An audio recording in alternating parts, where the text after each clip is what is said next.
you kidding?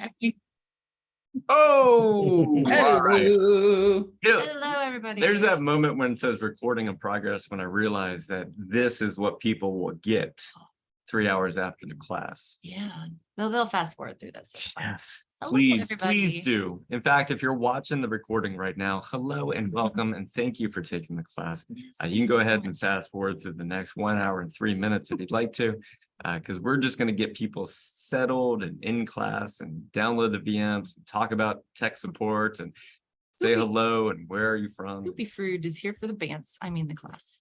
Yeah. And John says we won't get to labs for a while. It- So that is so- good to know. So the fact that John's in chat means he will be here most likely. Sometime Right. in the near future. We don't know Yes. when, we don't know how, But I know something starting right now. You Yeah. doing Little Mermaid? We also don't know where he'll be. Yeah, technically. yeah. What's the word? I guess I'll bring up chat. I will bring up the panelists. There's 130 people here Thank you already. so much for joining us, guys. If you have not taken this before, you're in for a treat. John loves teaching and he's great at all of his classes, but this one is his favorite to teach. So there's just an extra dose of joy in him when he teaches it. Unless he has COVID, and then he's got the crazy eyes. Remember when he had COVID and he was like, I'm still here to teach. Step back from the camera, John. It's like, John, you okay? I took the medication. Let's go ahead. Let's teach this class. Is that your John on COVID? Antivirals are great. Yeah, that's me, John. Doing yeah, John on COVID. Yeah. On COVID? Like, John, just On code. yeah. Sounded like Hmm. just Okay. morning. it's nice. Yeah. Didn't even wake up. To those of you that have never taken a class with us, I'm assuming it's 137 who are here already, because you don't potentially know that the first hour of class is us getting VM set up and you get everything downloaded. And for us to say hello and welcome, it's good to see you. We are Black Hills and Anti-Siphon and Wild Hackenfest. What else do we Prompt, Rekka? Prompt, Rekka. We're Uh, quite a tribe of companies. we can't help ourselves from creating things, and John doesn't say no, and so that's the reason why. Fat Man Will.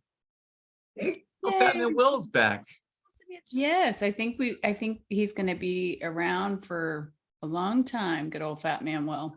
Get old. I hope so. Yes. Hello, Fee Fona 123. So, Why? uh, Jenny, Cassie. The reason why we have Discord up right now is because this is where you should be. So if you're watching right now and you don't have Discord, Jason and Megan, you sent emails, right? We sent emails. something. Yes. All right. And in those emails, there was instructions on how to get Discord. For the record, there was one that went out on Thursday of last week, Friday of last week, and this morning. So Yes. Oh, Okay. I love it. So we like to inundate you with emails and information. It's yes. not spam. So most That's what likely that check sounds your like. spam folder if you Yeah. don't. Yes. you don't. But there's a real good chance that if you didn't see any of the emails, then you can't hear me at all right now. So It's Yeah. true. So Get you're that just talking into the void. Yes. That's usually what I do. Yeah. If you have kids, you're used to that. True. Multiple. You have one. I have one.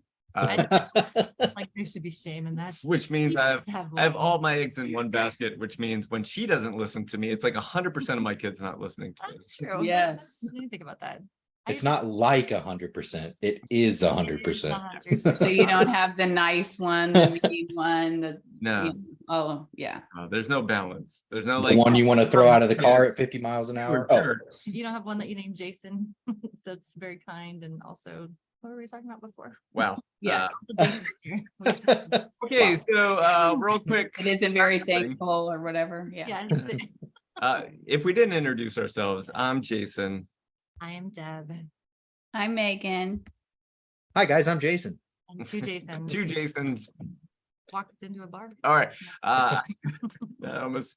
Okay, so if you go We're to nailing it this morning. I mean, like as far as pre-show banter goes, Yeah. I think that we are on fire today. oh, this is terrible. We have a whole hour of it. Yeah. so- 58 ourselves. more minutes. All right. Robot. So we want to make sure that you're into the right private channel. So student lobby is what everyone should be able to see. But we want to get you down here into the where it says pay what you can training, active defense, cyber deception, May 20 3. ADCD. Yeah. ADCD. All right, so like Jenny's here. If you take a look at the name right there, it's got the right student thing. Ginger Sunny is right there. It's got the right student thing. If you go over here to this, it's got the right. But there may be some of you here for the very first time who do not have the right student role to get into the right student place. Like Mosaic Sunrise Cause. Yeah, like Mosaic Sunrise College. And then also that Nobody's trying to say that. that is You're trying to non, read it's not, Chinese. it is what you're not doing. English. I don't quite know which Asian language it is, so I didn't want to, Oh, I didn't want to just throw out my own I ignorant know it's response. Chinese. Wow, ignorant. So if you're in the student lobby and you can hear us, but you do not have access, what Jason was trying to say, Yes. to the private channel, type in the word, I want to say Chinese, don't do that. Type in the word Ants, Monday, Monday, Monday ants. Monday ants. So if you type in the word Monday ants, There you go. we'll know that you can Like just hear like us. Monday ants, yes. And thank that you. you're in Zoom, so that's good, and that you're in Discord. And so what we're gonna make sure is that you have the right student role. I can't type, Right, but class. this is gonna take a minute. A So minute. just imagine you're in the actual student lobby, like if you're at an in-person training, everyone's gathered up, there's classrooms around, but you're not quite sure which classroom's yours. And we're here to go like, hi, are you here for the Right. active defense and cyber perception class? Would you like to clean the chalkboard? Like give them a eraser? And There's if you are already blue, you don't have to type Monday ants. Thank you though for Thank you. listening to instructions. Yeah, that's a good start. Well done. You're gonna So- do great here. So we're gonna make sure that you have the right student role. And if you've never used Discord before, there are many, as you look over here, you're like, I don't see any of those channels. That is correct. I have a super admin role. Such a slack. I know what I said. And so we're trying to get you in over here, because here is where all the action's gonna happen. And if you guys are in Oh, the student lobby typing Monday ants, congratulations, you're already doing better than my kids. Yes, yes. I like the spaces Eric liked is. So we're getting you in. Yes. We're like, hello and welcome to anti-siphon training. I will help Nice. you to your classroom. And then once you get in there, you'll just sit Clean the down. Chalkboard. What is this? I don't know. Like, I don't know, just trying, like Did- you always talk about like the first day of class. like, sure. You know where the bathroom is, you know Yeah. where your seat is. And I was just Uh, thinking like other things that are usually in a classroom. Are you upset that you didn't get to clean the chalkboard as a kid and like this is your abs? Maybe. Or I didn't like the chalk that it left on me, so I want to gift it to Okay. someone else. So yeah, that's Did fine. you ever- Yeah, I used to Someone use like, the there color? were some chalkboards that were so much nicer to clean than others. Sure, yeah. You know, some still kept the residue, which I didn't like. So I would only volunteer to clean the chalkboards in the classes that would actually be like nice and smoothly, Volunteer. deliciously clean. So as someone who has a chalk allergy, Come on. Oh my gosh. This sounds like an You are excuse to not me. allergic to chalk. Thank you. Thank you. That would just be, Isn't everyone like no one likes snorting chalk? No. It like makes them sneeze. No. It gets in their eyes. you know, Yours is special though. as Well, a chalk allergy sufferer, there is no way. I chalk can't, allergy I awareness month. cannot even. Sometimes even you surprise me. so I made a short film, like a real short film when I was teaching at a film school, and it was on expo markers when they changed the formula where you couldn't like snort Couldn't snort expo it. markers anymore. And so it's a guy trying to get high on expo markers. Ants. I know it. That's what I saw Ants. Monday ants, and that's why I was like, Sorry, Monday. go ahead. We have Ants. ants on our table. So anyway, So you're back to you. yeah, so we're trying to get you into the right class. You're in the student lobby, you typed in Monday ants. And then we're gonna go ahead and make sure that you have the right student role. Once you have the right student role, head on over here to the Hello. active defense. Look at Navy sport. Yeah, We met you want to Navy go over sport. here. If you want to use It's delightful. GIFs, you can go over here to GIFs and you click on, I don't have any favorites set up. What? You just offended Megan right to her core. Now let's, I don't No, have any favorites set up either. favorites, So. But I don't actually favorite them. I search for them every time because I have to do that. Agreed. Agreed. I guess this is the time of class where we want you to tell us who we look like by using GIFs only. Who do we like? We have never done No. that. That's good. Just like the chalkboard. I've got one. adding Who do you think Who we? do you- I've got one. Okay, all okay, right. okay. Huh. Hold on, let me find it. Wow. Wow. Well, it's my day. Oh, What is geez. this? What do you think that is? We're just assuming. But there's I'm 4 Jason. of us. Oh, Is it the hat? that- That's me. well, actually, this one's pretty accurate. There. Boop. Is that Megan? Is it No. Who thinks I look like Darth Vader? Jason? Oh, Oh, the hat. the Oh, hat. wait, I put it in the wrong place. Dang, hold on. It's just. Fail. Wow. I know. Okay, Well, I've got a lot of channels. this Give is me a a break. failed experiment. This is. Failed experiment. Hold on, I'm coming. I like it. just I scroll. like all of this. Okay, now go to Mid Journey, and then create some Now I'm dead. Wow. AI generated Like Here. of this who we look like. Megan, yeah. Is that Jason? Is Jason? You guys Jason are the Hawk? okay. You guys are playing too well at this. Okay. This is gonna be a fun week. Okay, so class will start in 52 minutes. If you're wondering, what are we doing right now? To the 256 of you here right now, hello, my name is Jason. I'm Deb. Deb. We have the other Jason the Hawk. We Megan. got Megan. Megan is our customer service person. So if you've had any issues over the last 24 hours, most likely it's been Megan who. Oh, So thank you, Like Megan. Joe. Megan looks like Joe from Chip and Joe. Mhm. I'm gonna guess. Who's that? Who's that? Chip and Joanna Gaines? From from the- HD yeah, they- TV. Oh, that's nice. I'm definitely not as crafty and buildy as she is. Bildy. That Do Jason. I look like Chip? Wait, what? No, you look like. Okay, okay, Laughing okay. At the Jason twerking. What's Yeah. his name? Yeah, so which Jason is that? Either you take your pick. Because I cannot twerk like that. So I can. okay, then we'll let it be you. For it. I've never seen you do that move. Well, I'll do it behind the camera. It's just for me. And then you either like. Ah, That's what I'll do. Okay, so class Yay. will start in 51 minutes. Yes. We're here early to make sure that you get everything that you need. And one of those things that you need today is to download the instructions for the People, class. that's a couple times people have posted him. Okay, They think you look like, what's his name? he's the guy from He's Cameron from Cameron. Ferris Bueller's Day Cameron Off. from Ferris Bueller's Day. See that? I can Sure. definitely see it. You don't like that. do So you? no, it's fine. What you want to do is go to the lab download instructions. If this is the first you're hearing about labs, if this is the Okay. first you're hearing about labs, go ahead and do go here. It's in the resources active defense. And so first of all, you have to get access to the private chat channel. Then you need to go ahead and download the information that you need. Is this the same VM as last time? Probably. So if you took John's first 2 classes, most likely Mhm. it's going to be the same VM, but we'll let John confirm that when he gets here. And then if you're having any issues whatsoever, just a reminder that getting the VM installed is a part of the training. Mhm. And so if you're like, wait a second, this is difficult. Yes. Yes. That is a part of the training. But if you are trying to get help for any lab or any technical issues, please go to tech support here, ask those questions, and do us the biggest, humongous favor you could possibly ever do for us. Take screenshots of the issue that you're having and drag that file into the message field, and then that image will load. And the reason why we want you to show us your problem is because telling us your problem is very, very difficult to try to troubleshoot. It's like drawing it on a chalkboard. Screenshot. Yeah. The more specific you can be about your problem, the Yes. better. Yes. Yes. And if you can hear us, but you do not have access to the private chat channel, go to the student lobby and type in the word Chalk. chalk.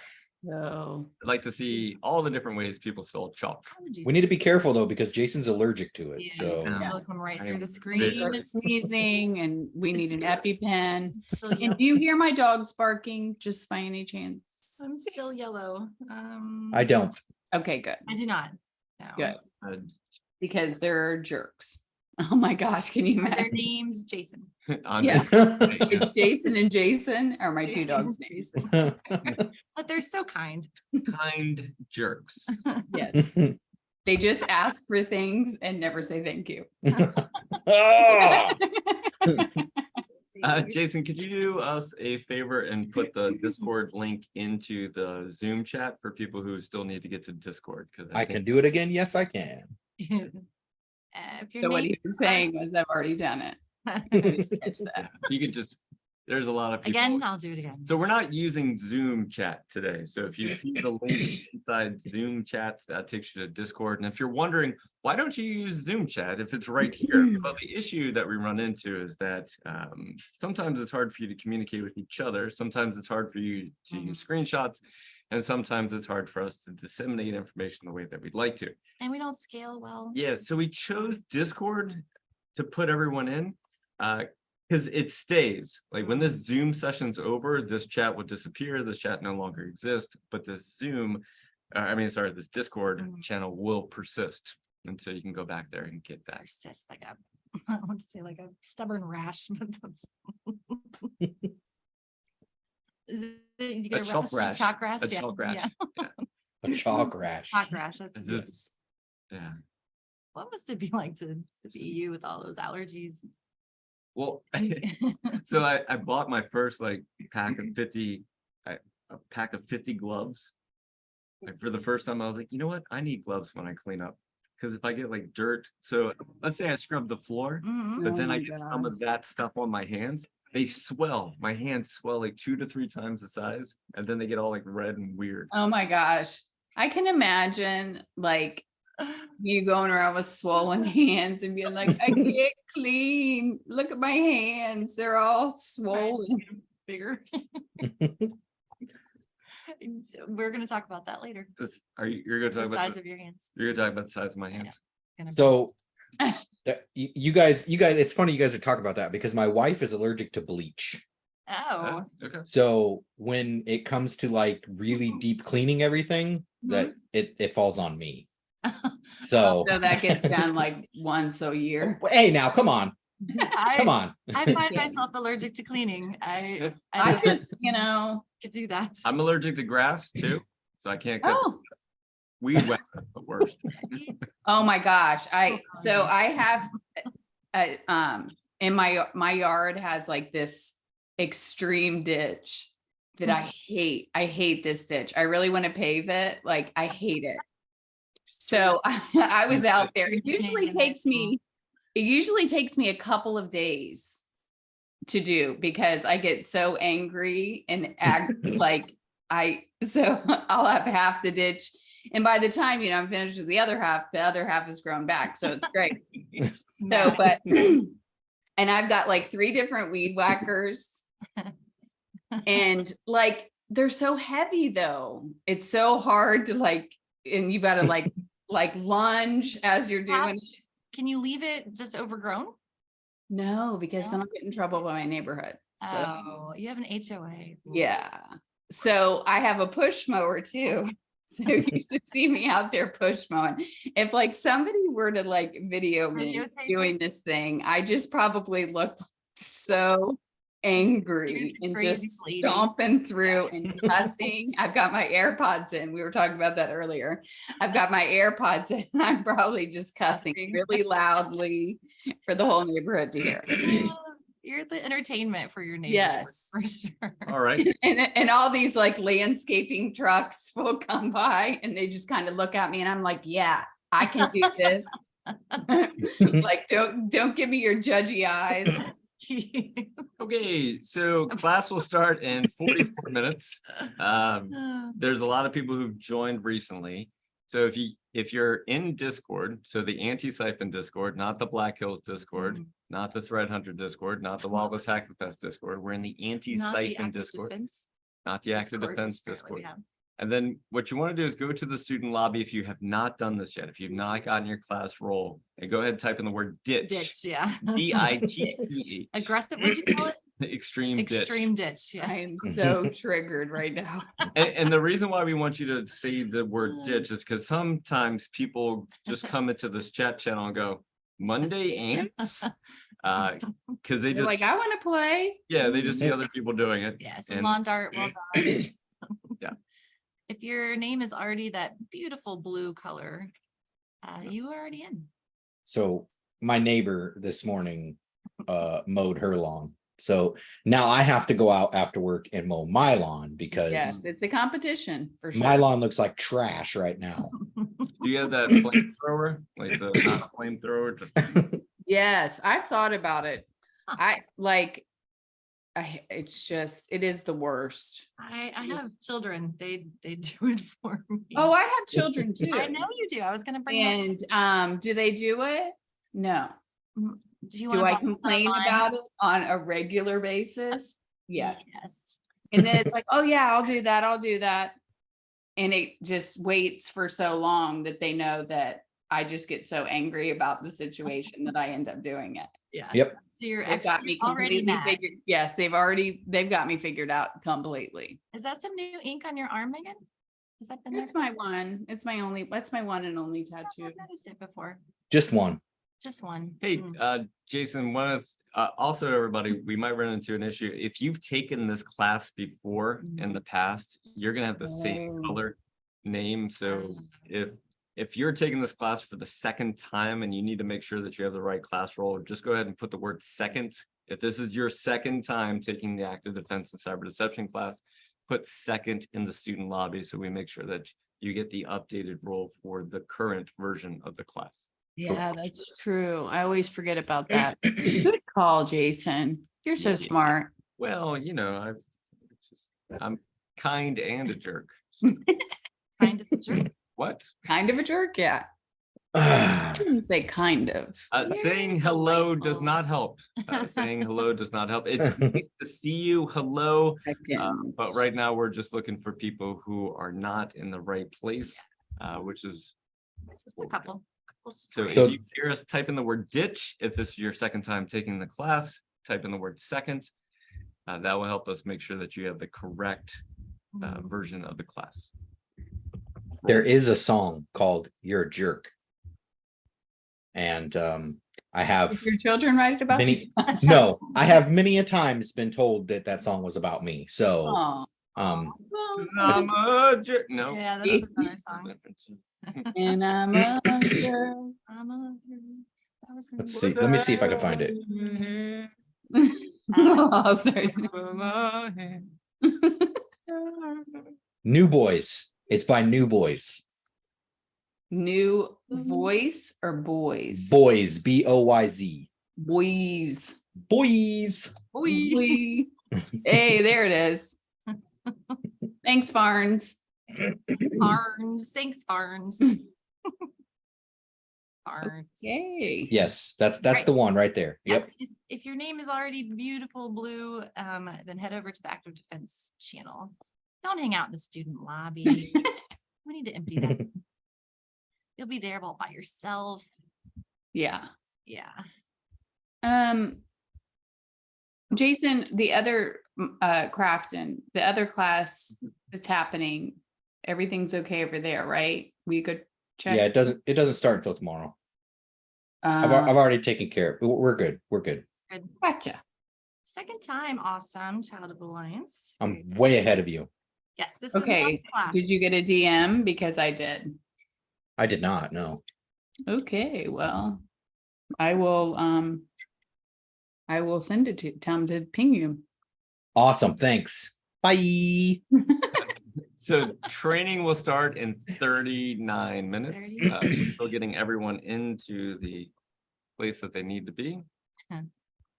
Yeah, this is your first experience with any anti-siphon, Black Hills, anything, and you have no idea who we are, let us know, because we'll we just assume people know who we are. Yeah, if it's your first Yep. time, let us know. Yeah, let's have them put first or new. or Hyper listen, something. 100% new. new. 100%. Wow, that's a Thanks for lot. taking a risk. I Diving can, right into I can active assume the defense. last 21 minutes has been strange. Thing for you. Yes, It's like this all the time. yes. Awesome. 100% new. Oh, John Hammond sent them. Hey. Yay. John is fantastic. We like that, John. He's a good dude. Yes, awesome. First, Who? not a Oh, I'm person. just kidding. I'm just kidding. Who's John Hammond? John Oh, who? very Nice. Hi from South Africa. Hello from South Africa. Hello. That's a good Mhm. point. As a reminder, we are very, very pretty much East Coast the except American, Jason. along with Jason, the Midwest. You say John, that. John is Midwest. Yeah, and so our humor Yes. and our cultural references are very, very United States of America. Nice. So if you become offended at any Very time, sorry. we apologize in advance. Yes. Preemptive apology. Our goal here Yeah. is not to offend anyone. Our goal is here's to be ourselves, Mhm. and sometimes that's offensive. Yeah, Oh, yeah, Right don't there. say- right, Megan. most deaf. You knew John Hammond? Yes, John Hammond's video is very kind. As- awesome. As previously stated, I'm pretty used to being called a jerk. So I mean, feel free. You do have a platypus riding a pterodactyl. I do. Too. I do. Yes. A my lot s- of people from John. That's awesome. And My son loves our shirts, and he found this one because I washed it because I wore it. And yeah, he's like, whose shirt is this? Look in the laundry. That's so weird.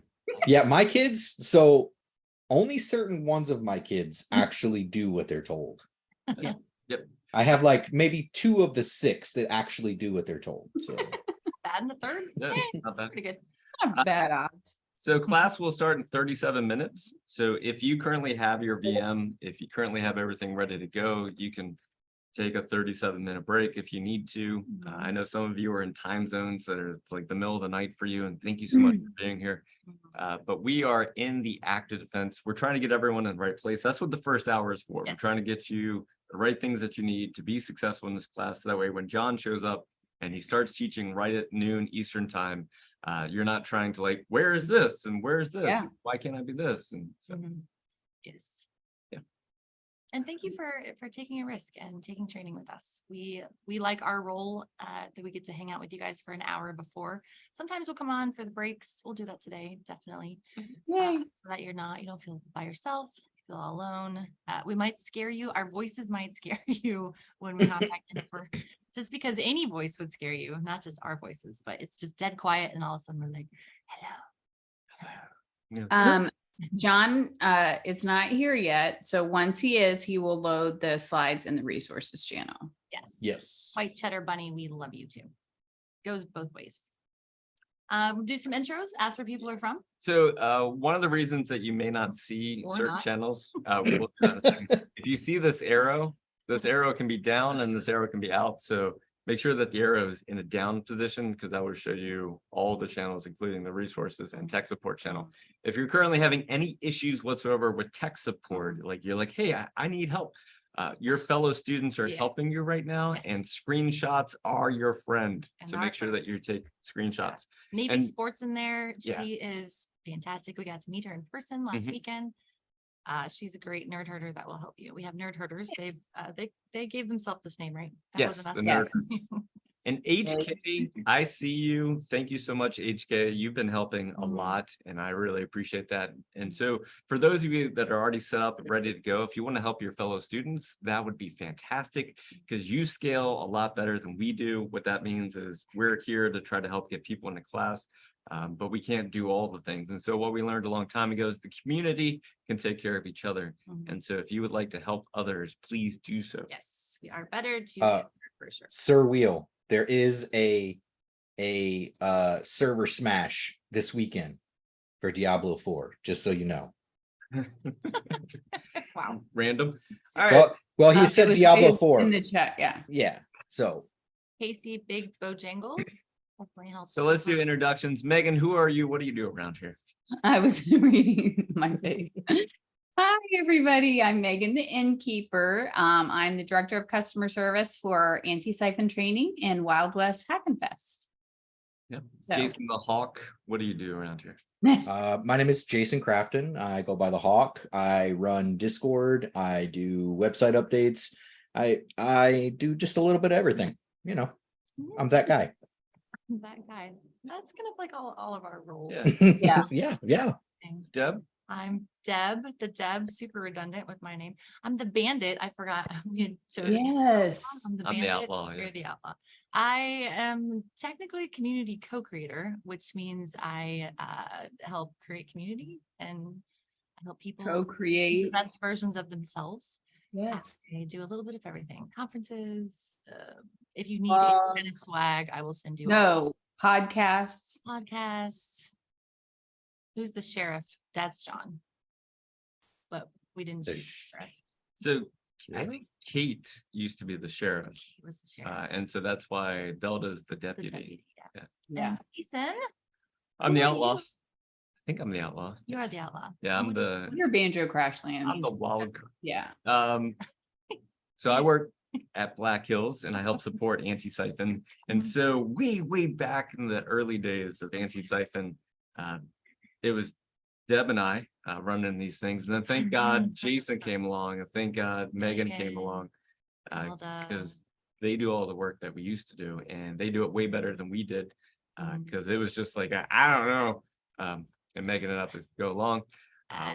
Yeah, so oh, thank you. Thank you yes. for being here. So- And I did mention swag, so if you would like something, this is just for the 300 people that are here.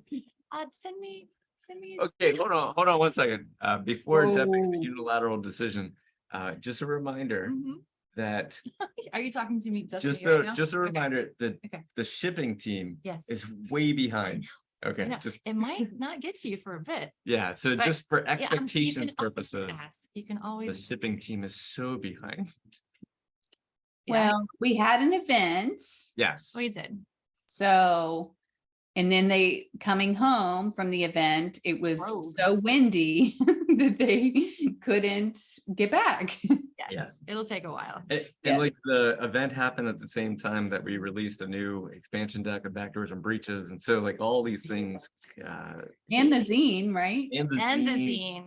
I Yes, still don't stand forget by that. my unilateral decision to offer to send people fun Yeah. stuff. I don't, just the expectation of it's gonna Your be a voice while. changes. Yeah. It's right. It's right. And you can't really complain because it's free. Reached out yet, so there you go.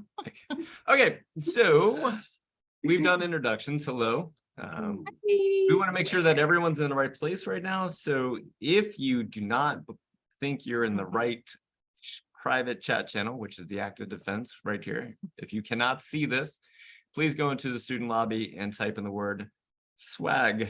Type in the word Wait, swag. swag, Swag. Swig. Swag. Say it like swag. swig. Swag. Big. The swag big. No? Gregan. Reagan. John's watching right now like you so Again, No, I don't know if he can hear us, but he's just looking at chat. oh, Yeah. he doesn't want to be here for this. Yeah, he is not connected to Zoom yet. Swig. Yeah. All right, if y'all could We're safe. I guess I'll do Them it. all. I'll take care. Okay, you can. Oh, wait, what? I'll, that? I'll get the Are- people out of it. Wow. I sound like my mom when she's upset. Oh, no, I'll do it. No, that's fine. No, I got it. No, don't. Yeah. Yeah, I think that's a Okay, parent yeah. thing. Yeah, I do that all the time. Oh, you want me to pick this up? Oh, great. Okay. No, see, it's not you want me to pick this up. For me, it's oh, you want me to throw this in the trash for you? The See, but parenting's when you hard, do y'all. that, you have to like, I don't do that because I spend money to buy whatever thing is there. Oh man. So here comes the jerk dad thing again. I know you guys have said this Oh. about me before, but All right, I'm just, this oh isn't something like Child Protective Services will come to your house. Yes. no. This is recorded. Sometimes we yes. do need to make sure that Jason understands that. I have no filter, guys, so it just comes Yes. out. I'm like, no, Um, no. Yeah, no, I smashed one of my kids' PS4 controllers. Why? Because they were stuck on the video game. They would not get off the video game to do their stuff. And Wow. my viewpoint on it was, I bought the damn thing. I'm going to smash the damn thing. I can break it. You can buy a new one. That's right. So I Yeah, smashed but- it and I threw it away. And then Uh-huh. they don't have a controller for the PS4 now. That's not my problem. It's not my problem. Yeah. So Yeah. But see, the thing with that is in order for them to make money to rebuy said controller, you're gonna have to make them do the chores that they were supposed to have been doing for free. And you're out of PS4 controller and you have to buy a new one. oh no, see, I just make them go get real jobs. Oh, well. I don't pay mean, my you're bringing kids back child allowances. labor, so it's good. Oh, thank you. Watching you do. So look at all these swags. I don't need to. Swag. I don't need to do it. You're doing it all. I Thank got you, it. Jason. I got it. Oh no, I got it. I Yeah, got it. he's not, look, he's not rusty. He can do it. That's great. Good job, Jason. You can tell we're not used to it. Like later today, I'm gonna be like, I'm so tired. You'd be like, gosh, it must have been all that chalk dust. The chocolates, yes, all the grass and. Ugh.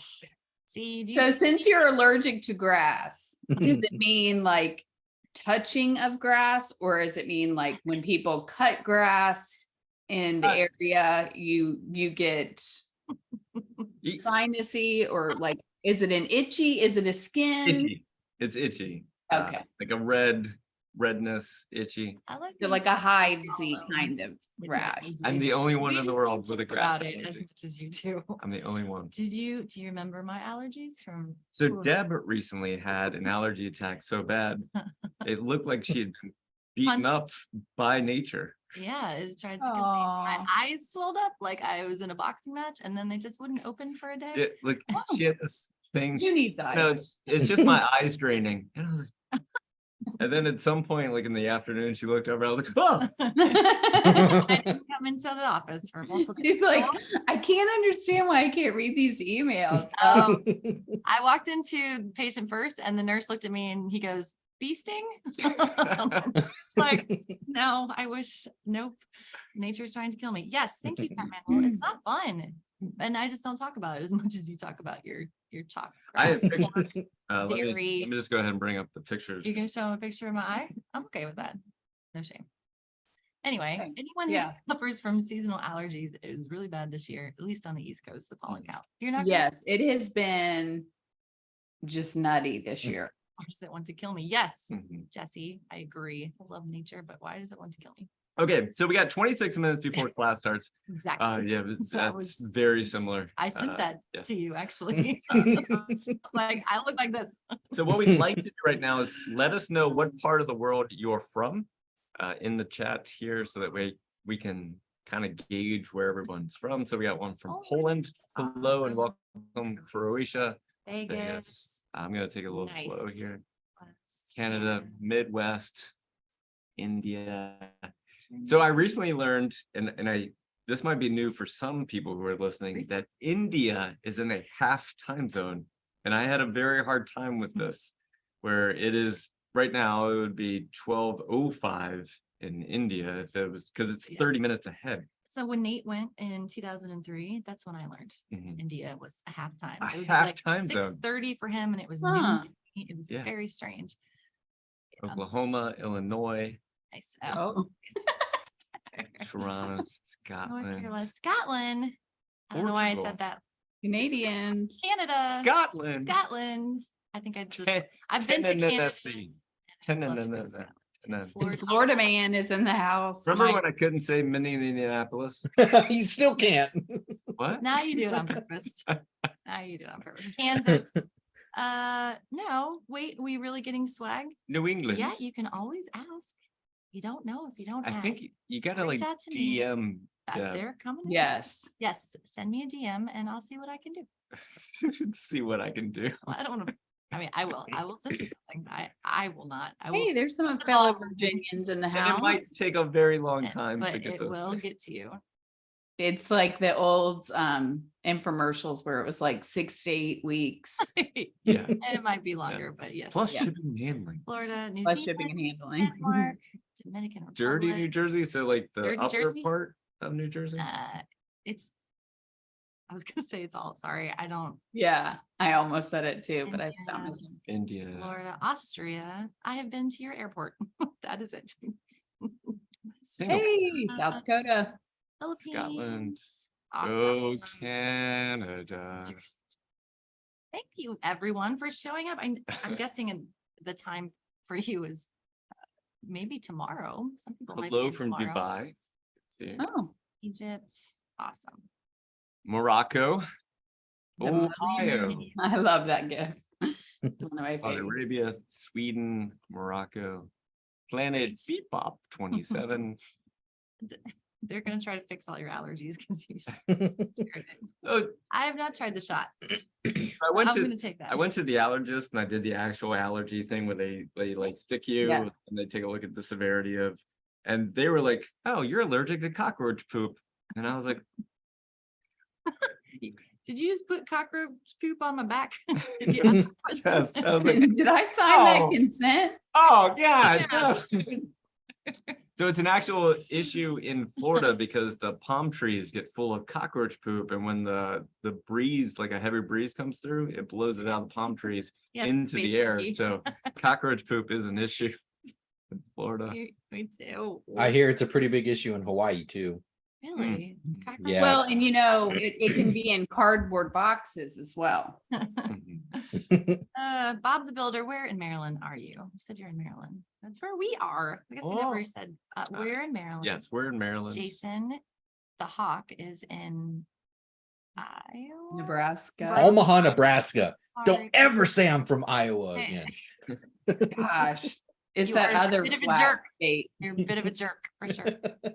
Yeah, Megan's from Virginia.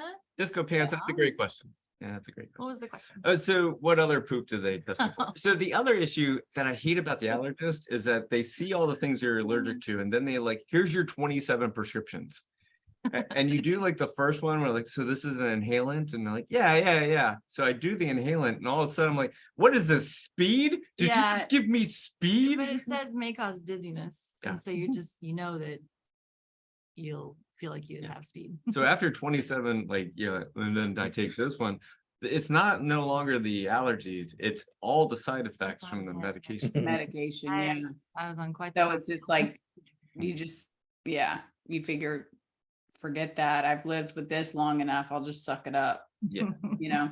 I just won't mow the grass, I won't clean the house, I just won't do Yeah. the things that cause me problems. What would I'll you just do? be a couch potato. What can you do? Yeah. You take the trash out and are you allergic to like the plastic in the Well, bags? I or definitely something? wash my hands afterwards, because there was one time I took the trash in and I don't know what was on the gloves of that trash man, but it transferred to me, and I was like, this is the worst smelling thing I've ever smelled in my life. And the problem was I didn't realize it till after I Bubble took that boy. doorknob and some other things in the house, and I was like, wait a second. Oh my God. Oh God. Yeah, your bubble boy. Yeah, he is. That's what they based the movie with John Travolta. So Yeah. 20 more minutes before class starts. To the 328 of you, thank you for joining us. The Thank you for showing recordings, empathy. the recording of today, including this, Yeah. will be available about 3 hours after class is over today. We do enjoy this, as you can tell. We enjoy Yes. and you can mute us, please. Yes. Please. And you guys get to see each other in the office. So Yeah. like, this is like our, kind of water cooler time that we get to like hang out with each other. So I love it. Exactly. Everybody's Not a green screen. everybody's posting like bubble pictures right now. And I watched a video not too long ago, and it said, this is why women live longer. And it was a guy in one of those bubbles, Mhm. and he got hit by a car, and it threw him way up in the air, and he landed in a tree and got stuck in the tree. Uh-huh. That's just one of the many reasons, I but yes, know. it's because of the suspect choices that are made in things that they do. And what I thought immediately after watching that was, I want to try I that. want a bubble. Yeah. All right, so you've told us where you're from. Also, thank you. Thank you. We're trying to make sure everyone's in class right now. We're trying to make sure that you understand how Zoom works, because you're using Zoom, and how Discord works, because we also know that you might run out of monitor space where you're like, I can't keep track of Discord, and I can't keep track of Zoom, and I have a DM, and now I need to download all this. So speaking of which, if you haven't gone to the class instructions, they're right here. I'm actually going to drop these class instructions in Zoom just in case you are a person who cannot use Discord. They are there. Oh, so And that would be sad. So Jerry it's just- told his wonderful community about us as Oh, well. good. So that's great. Yeah. If you're having any issues tech support wise, go ahead and go over to the tech support channel and ask the questions there. Please use screenshots the best you possibly can to point out the problem that you're having, because that we have like a list of commonly asked questions essentially that the nerd herders know how to help with. And then if we go back over here, you're getting used to being in this environment. John's going to show up in the next 18 minutes and we're going to teach. We're going to have hope. a 10, yes, We will hope. not. There's going to be a 10-minute break at the top of every hour, which means if you're here and all of a sudden you need a break, there's going to be 10 minutes at the top of every hour. Sometimes it's during lab time, which means you might start a lab, there's a break, and then John comes back and explains the labs. This is a very hands-on class. Yes. A lot of one his hands-on labs. Favorite ones. to Yes. teach. Favorite one. But my question to you all now, some of you came here because of John Hammond, some simply cyber, some because you know us and you've taken the other 2 classes with John, the Pay What You Can. But let us know why you want to take this class. Yes. So why did you choose to take this class? And real quick, since it's being brought up in the chat, there is a tool that comes with Windows. It's called Snipping Tool. And that one is very good for taking screenshots too, if you don't have anything and you don't want to download anything. Did Mhm. you put the spoilers on? I don't know if John wants to do that this time. I guess we should wait and ask him, huh? Yeah. Mhm. Recommended to me by a colleague because you guys are literally the best. Thanks, Bravo November. Hmm. Countermeasures. I want a honeypot, all the APTs. Nice. Oh, because John taught 504. Yep, he sure did. Nice. Very cool. Monday ants. Mhm. Still got Monday ants, guys. Ooh, Cheddar Bunny. I think you're gonna enjoy this to be able to help defend your Oh, network. nice. That's very Yeah, cool. yeah, Yeah, Or Badger Wind Shift S. That's what I use all the time. oh, Nomadic misses the pre-show. It's every day for us. All day, every day. It really is. It really Yep. is. It's the best. I love it. I would not rather be anywhere else, no matter how much snark I throw at Jason. We love this. You didn't pick up what I was throwing at you? No. See, was- that's I the was thing, being- like, he's oblivious. He's I- got his noise canceling smart Step canceling. pods I'm on. not subtle. So-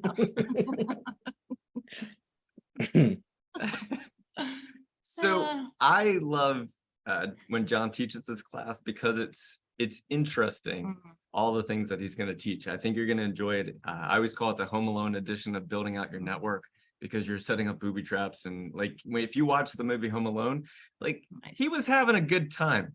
Like every single trap, like he's like smiling the whole time. He's like, and this is gonna, and then he's gonna slip down here and fall down here, and then a big thing is gonna land on him, and then he's gonna get shot in the face. Everything works. Yeah. We could ask if people that know that movie, what's your favorite scene of the booby traps going off? Oh, like what's your Like, favorite Home yeah, Alone trap? Yeah, and I'll go first because it makes me laugh just thinking of it. It's the spider when he puts it on his face, Yeah. the scream he makes after. I find that because I'm like, they did that. They actually put that tarantula on that dude's face. Oh, no, And that scream. I could not Super do that. I- Whoa. I heard they both got like severely injured while making that movie. Like all the traps and everything, like they Yeah. did get hit. Yes, Lot. paint can to the face. Yes, it's good. That would hurt a let's go. lot. Hello, Rose. Thanks for joining us. Even an empty paint can would hurt a This lot. was my favorite one. You're gonna put I put it in. You did. Did you put it? Where'd you put Oh, yeah. When he it? falls Oh, down. yeah. Yeah. People falling is just, it really makes me laugh. I cannot, like, I am so immature about it. Like, if people wipe out, I really have to work hard at not laughing at them. That's awesome. Yeah. Oh, yeah. TM Snake. That's it. And so what's cool is that this class is like building your environment in a way that's very Home Alone like. So it's how do I come up with ways to make the attackers miserable? Mm-hmm. Yes. All right, we're up to 350 people in class right now. It's To all of those who are just joining us, class will start in 14 minutes. We are Black Hills Anti-Siphon, Wawa Second Fest, RECA, Prompt, All the things. active countermeasures. Yeah. Or listening. John likes to create companies and we like working for him. So Yeah. we let him do whatever he wants. And Yeah. we're grateful for it, John. Yes. John, Is he here yet? I don't He's know. still not here. He can watch the recording at any time though. So Yeah.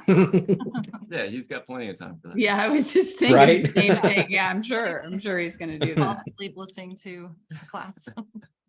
Yeah. Aw. He might have registered under a dummy user just to see- Maybe. just to use some cyber deception. Mike you the never know. Angelo, good luck on your interview. Good luck, buddy. Hope it goes well. Let us know how it goes tomorrow when you come in. And we appreciate you joining us today. We appreciate you taking a risk and taking Mhm. training that you've never experienced before. If this is new to you, for those of you that came back, Mhm. hello and welcome back. Hopefully the first two classes have helped you in a way, or at least maybe you're taking this as your first pay what you can class with anti-psych, and then you're going to come back and take the SOC class and the getting started in security class. Mhm. We got a chance to meet one of our students. I don't want to say Couple of them.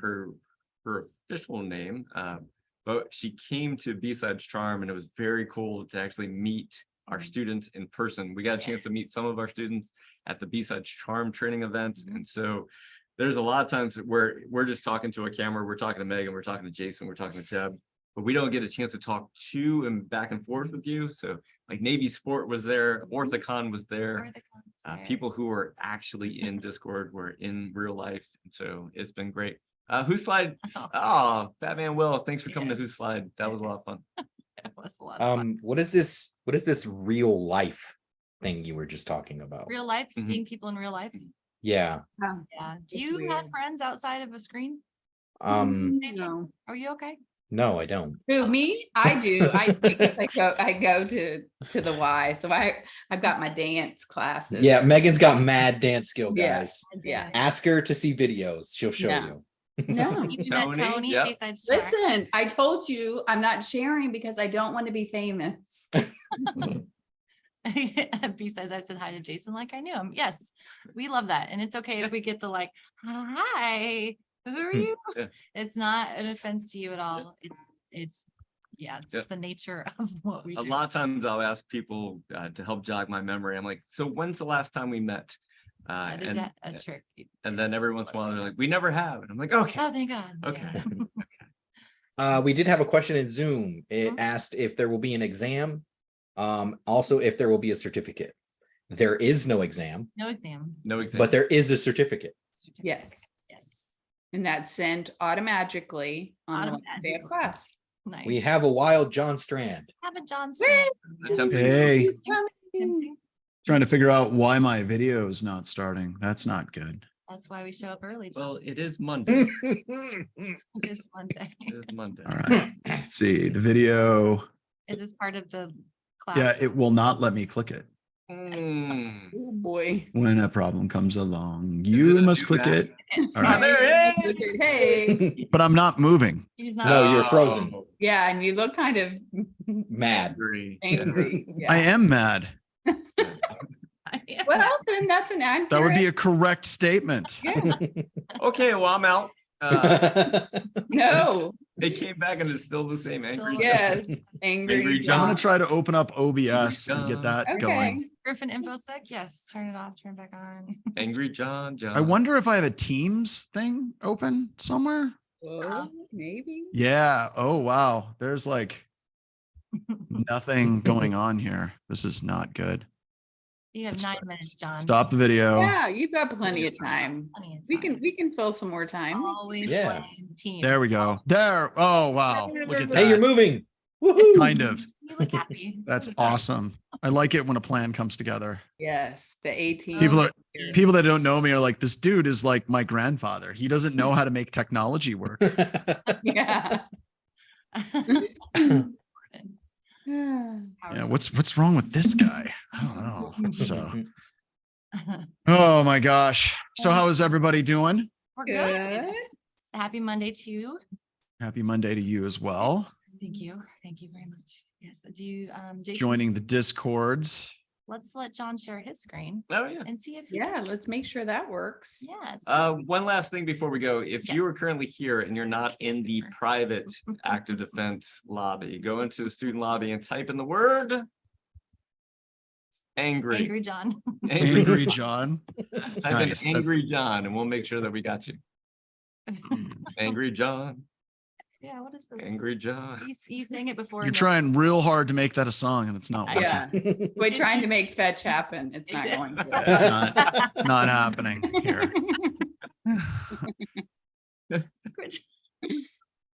Okay. I've got to go down and find the last time I taught this class to pull down the resources so I can get the slides loaded. John, what class do you think you're teaching this week? Just- Cyber deception. Good Yeah, job. Ah, good you got job. it That's first right. try. You're right. And this is your favorite one to teach, correct? This Yeah. is my favorite one to I- teach by I say that far. a lot. I just want to make sure that's still correct. Yeah. Angry All John. If your right. name is beautiful blue. It's like periwinkle. Nah. What's It's- going on? No, What? I'm, if you're, Just If- talking to herself. Yeah. if you're in the student lobby and your name is already blue, then you already have access to the class was what I was trying to say. Thank you very much. It's okay. It We're doesn't seem that listening. hard to say, Deb. I don't know. Do you see Deb's who an I'm sitting angry next aunt to? over here. Do you see Listen, we've been 53 minutes of words. It's been hard. this guy? I'm allergic to chalk and grass. I know. We got to hear All right. about Jason's allergies again. So that was Yeah. fun. And cockroach poo. Oh, yeah. Can't forget that. That one makes sense to me. Cockroach poo is bad. How do you know if you've never cockroach? I've poo? read about it. It doesn't sound like fun. No, you got to inject a small bit of it into your skin to see if it actually causes irritation. No, you don't. No, you Just, don't. just stay away from it. Assume that you are. And Well, like- so Jason, you have to explain to him why it's a thing, not that you just go around and like play in cockroach. poop. brown. They did the thing where they stuck me with like 75 needles in my back and arms to see what really, like lit up as an irritant. And so as they're going through the list, they're like cockroach poop. And I was like, well, That's good to know. which one is that? Which All one? cockroach poop is bad. See, that's my thing about that whole test is it's like, I don't need someone to poke me with cockroach poop to avoid cockroach poop. Avoid It- cockroach. Yes. Well, That- so what Jason says is it falls out of the palm trees. The palm trees in Florida, you know how they have those like, it looks like a palm tree, right? But so the cockroaches poo all in the palm tree, and then when the So wind gross. comes, it blows it all out into the air. Yeah, see? Never. Then they- don't go outside. That Don't. just seems like you shouldn't go outside then. Don't- The mo you know. At that point, Just a reminder, this is a pay what you can class. Yes. yes. So if we have anybody who is sitting here being like, I don't know, man, I'm kind of looking at Cockroach that poop, Google. really? I'm looking at that Google free course for $50 a month right now, and that's looking mighty good at this point. I did see that over the weekend. I was like, Yeah. interesting. No, that is Jack and Sally and Zero from Nightmare Before Christmas. Christmas. Nice. Yeah. Look, see, Jason, you would not be able to go see that band. No. In Discord. I've got a quick question. Is my video coming through good and crisp? Yeah. Yeah, Yes. it's bright. Yes, It's it's very bright. Bright. Very I bright. can probably drop the brightness by adding brightness behind me. Is that how that shit works? I think it looks great. I think It you look looks fine. good. Yeah, it's a good recording. Love that poster. Well, now he's gone, so we lost him. Good. He's never coming back. You're glowing. I'm getting the backlight going. Just give me a Oh. second. Got my back like Not a thing. I don't. Thank you, yeah, Dawn. I Thank don't you. think that these songs Not a you're thing. singing are songs. Stop trying to make fetch I'm gonna get a call later. Stop it. Stop singing. Stop singing. Oh, Jason, when have I ever told you to stop? Like any of the shit you do. It's I like, know. so I got an idea. We got a comic book where two bears beat the hell out of each other. I'm like, go with it. Do it. Yeah. Got another idea. We're gonna kill Ian by almost kill Ian by having him wear one of these bears. yeah. Go with it. Yeah. Do it. That was a day. Approved. Yeah, we almost definitely died. We almost definitely died that day. Yeah. I think I'm just really white. I just turned down my Yeah, camera. it's Sun. Yeah. what's weird is because you were just in Costa Rica like a month ago, and it's just all. It's all. Well, he came back in the snow in South Dakota. All the way. Yeah, Here, I can try editing with the camera settings. Let's see if we can make this work. do beauty face. And do your fox. Be a fox. Yes. Oh. oh. That's Do you match the wood behind you? I Hello, don't- everybody. Welcome to the Wild West. He's wood grain. It's John. kind of like the Tell me same when to color stop, of my Jason. roots. Jason, tell me when to stop so I don't match the wood grain behind me. 3 minutes, everybody. There, that There, works. that's better. Yeah, we'll just go with You that. got a little red tint. No, you're No, good. no, Back. no, You no. want back. There's a timing thing. Tell me when. Now. All right, there we go. He has red hair. That better? It's good. I think I can adjust the contrast too. Like, do all kinds of different things with this. So if you have- Sharpness, I want it as sharp as it'll get. I don't know, Yes. I might be Get a reading that sharp- wrong. Sharp jawline like the other John Strand. The other John Stern. if you haven't picked up already, class is going to be fun for the next 4 days. This is the Oh. way that we teach.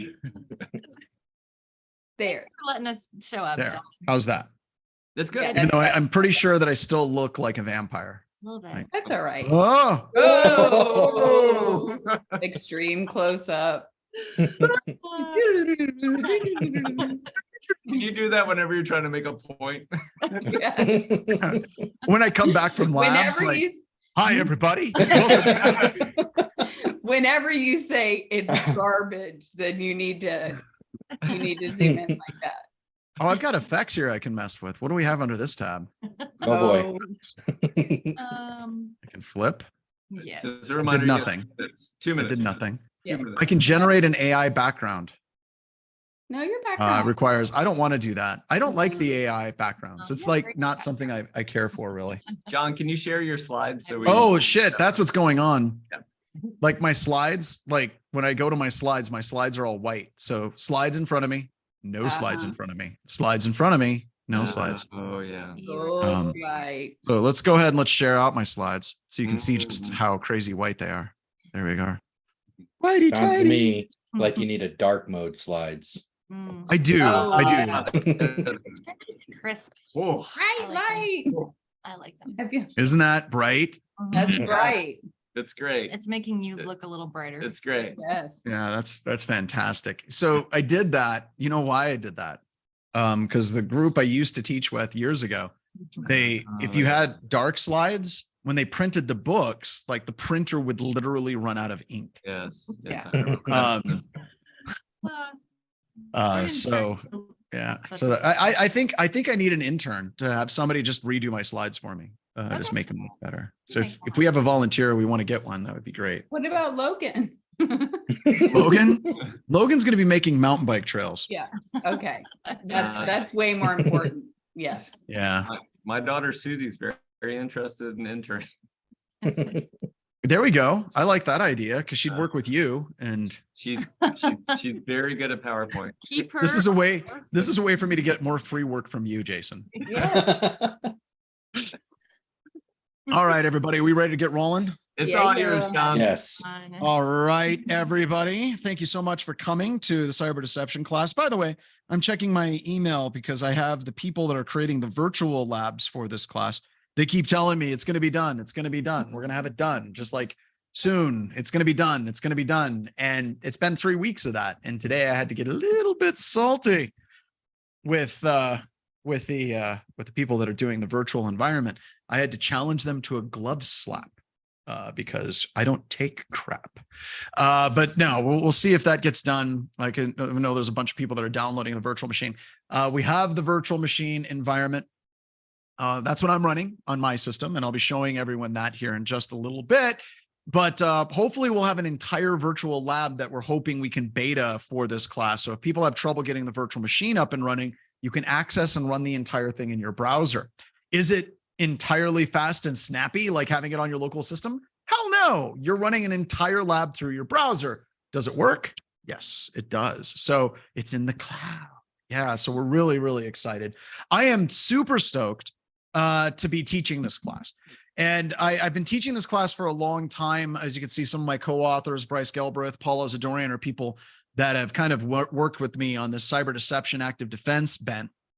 And I need to describe what active defense is and what cyber deception is and how that plays in your overall security roadmap and your infrastructure for your entire environment. We'll get to that in just a couple of minutes, but I want to go through a couple of housekeeping things.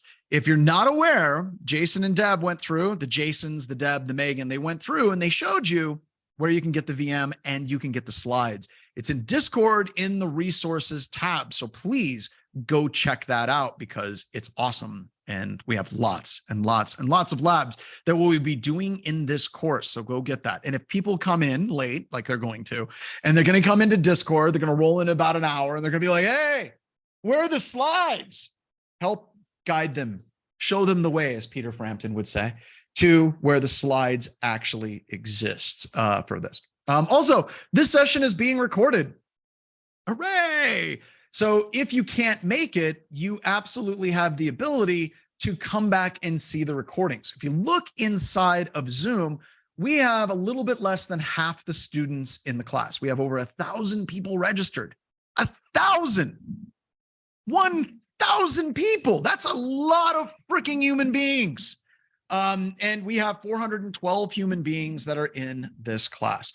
We also have a series of nerd herders. We have Brian is here. They're here to help. If you have questions, you can go into tech support. If you have trouble with the lab, getting the VM up and running, they're going to be there and they're going to get it set up. Now, that's not the VM download molasses slow. That's your internet connection. It's also being downloaded by a lot of people right now because a lot of people don't read their emails. We sent an email last week saying, start this process right freaking now. I know a lot of people are like, I'm just going to roll in and download it. Now, why is it so big?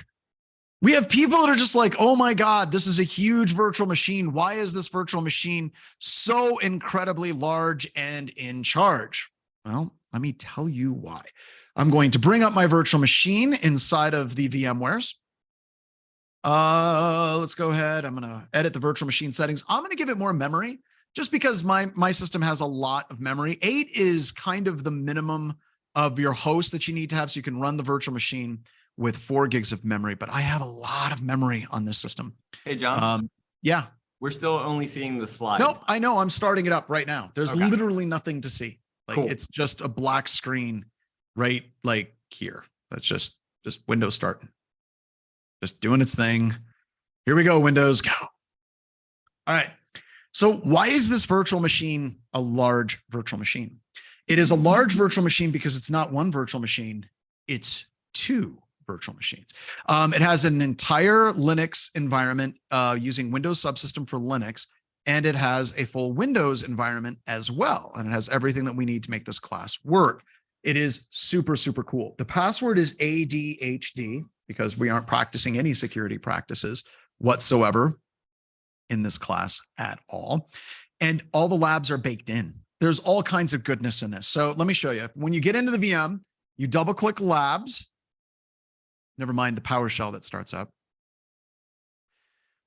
Go ahead and open up labs and you can see we have Linux command line, memory analysis for intro to SOC core skills, intro to security. But for this class, we are playing with this one right here. So we're going to go ahead and zoom. There we go. We're going to be doing the cyber deception labs. And all of the labs have step-by-step walkthroughs on how they actually work for active defense and cyber deception. So if we're going to do a lab on port spoof, you would click on port spoof. It gives you a description of what port spoof is, and it gives you step-by-step instructions to get port spoof running on your computer system, which is really, really cool. Is this the same VM for the MITRE ATT&CK class? It is, but I've updated it to disable the Windows updates. I've updated it so a lot of the stuff that I had you to install, and it's already in the virtual machine. So the annoying little update things that happen are gone now. So yeah, we have all the labs built into the virtual machine. As I said, the other thing that's super cool about this virtual machine is Windows subsystem for Linux is on it as well. So that means we have a complete built Linux system ready to rock and roll. So there's no separate virtual machine required for it. So really, really cool stuff. And it's going to make the labs go a lot smoother, make life better for everybody. I'm excited. I hope you're excited. It's going to be a lot of fun. And I know for a lot of you, it's going to take a while to get that virtual machine downloaded and running. So on that note, labs in this class are going to work forever, as long as the virtual machine starts. And that is by design. One of my pet peeves are classes that are set up and you have to have this amazing, complicated lab environment to make the class work. I hate that because you come to this class for 2 days. If you miss a class for anything, you're screwed. Sorry, you don't have access to the lab environment anymore. sucks to be you. So I really like my labs to live on in perpetuity, or as long as humanly possible for people in this class. The other thing that it does, the other thing that's cool, is all of my labs are available for free online in GitHub. So if I do Strand.js, and I go to my GitHub page, go to my intro labs right here, we have all the labs available on GitHub, which is really, really, really super cool as well. The reason why it's cool is if I update a lab, if I add a new lab, if I do something different, it updates as well. So the labs themselves continue to update and grow as I change classes. For example, in my intro to SOC core skills class, I added a brand new lab on firewall log review on how to use, grep and use cut and use sed and awk and R tools to learn how to cut through text log files. So that is something I added in. And if you're updating the VM, you continue to get those labs updated as well. And I do this all for the very low price of $3.90 free. Nothing. We don't charge a dime for it. We do offer people the ability to pay. And I'm going to talk more about that a little bit later in the class. Probably on Thursday, we'll have a conversation about the pay what you can model and why I think it's incredibly important. And by the way, Jason, keep that screenshot handy, but you don't need it, sir. I've actually updated the virtual machine, so that's already done for them. But you're right. Whenever they want to update the labs, they can update them. So we got a lot of cool stuff going on here. A lot of really, really super cool things that I think are just a lot of fun. Did you warn people about updating the WinOS? You can't actually update the WinOS anymore, Brian, because I got mad. I spent a lot of time Googling on how to stop Windows from updating. Registry keys, PowerShell settings, individual settings inside of the services, none of those worked. So what I did is I black holed updates. I just created a host configuration file that black holes all Windows updates so it can't get to the Windows update services as well. So I'm hoping that that problem went away, but Microsoft has a way. It's like a zombie. It keeps coming back. It's like Pet Cemetery, but for Windows updates. All right. So why exactly are we here? So Matt said, would the same image work for the SOC core skills? More than likely, but just download the new one, Matt. You're going to like it. I got cool things in there. So what is this all about? I'm going to go through and I'm going to be a little bit controversial just for a few seconds. And I'm going to be like those a-holes you see on Twitter because I am one. The state of computer security is pretty well broken. And you see lots and lots of attacks and breaches and ransomware. And yeah, it's getting harder to get access to an endpoint, but all these cloud attacks continue to happen. I mean, S3 buckets that are out there. It's just crazy. It's just crazy. You need VM internet access. If you're trying to use Chrome is set up to go through a proxy, which is not running. So yeah, you don't need internet access, but it can't hurt. So, and I've spent a lot of time over the past, I don't know, 23 freaking years in this industry, trying to figure out what are some of the ways that we can fix this fix this environment of computer security. And it is absolutely mortifying to me. I just got back from RSA. I've got this little white fleck of, oh, it's like something. I don't know what it is. Maybe it's just a stain. I went to RSA and I hated my life. RSA was absolutely miserable. When you walk around RSA, you have a bunch of vendors with very large booths and they're all yelling at you with speakers and they're all talking about best of breed and they're all talking about return on investment and they're all talking about artificial intelligence and all these different things. And don't you find it odd that we have all these vendors that have solved computer security and they're amazing, and yet we still have breaches and the dollar amounts, the total amount of breaches and the total dollar amount for breaches continues to go up every single year? Isn't that weird? Isn't that so strange? Because the attackers absolutely have the advantage. And we're going to get into why the attackers have the advantage. That's number one. Number two, I really have problems with the way a lot of organizations deal with threat intel. The way a lot of organizations deal with threat intelligence is they go to a vendor and they buy Yara rules. They'll buy, threat intelligence feeds of IP addresses, URLs, all of these different things and hashes, and they feed it into their SIEM and something magical is supposed to happen. And yet that doesn't seem to be working either. So what are some things that we can do in this industry that actually truly make a difference and the way that we relate to the attackers. I like Menzi says every Russian IP must be treated as a Russian hacker, period. That's an interesting way of looking at it. I would have disagreed with that right up until the Ukrainian war. Everything's changed on that. So we created this class, Active Defense, Offensive Countermeasures, and Cyber Deception, and really wanted to set up 3 different categories of what you can be doing in your organization in order to make an attacker's life pure hell. And I know that it makes an attacker's life pure hell because I have a herd of pen testers that are attacking organizations constantly. And we do 650 assessments, roughly, now probably 700 per year. And when we see organizations implement active defense, cyber deception, and offensive countermeasures, it actually makes a fundamental difference in the way that we attack them and the overall security posture for those organizations. We already talked about the class virtual machine. We already went through it. And like I said, this class is a bit different.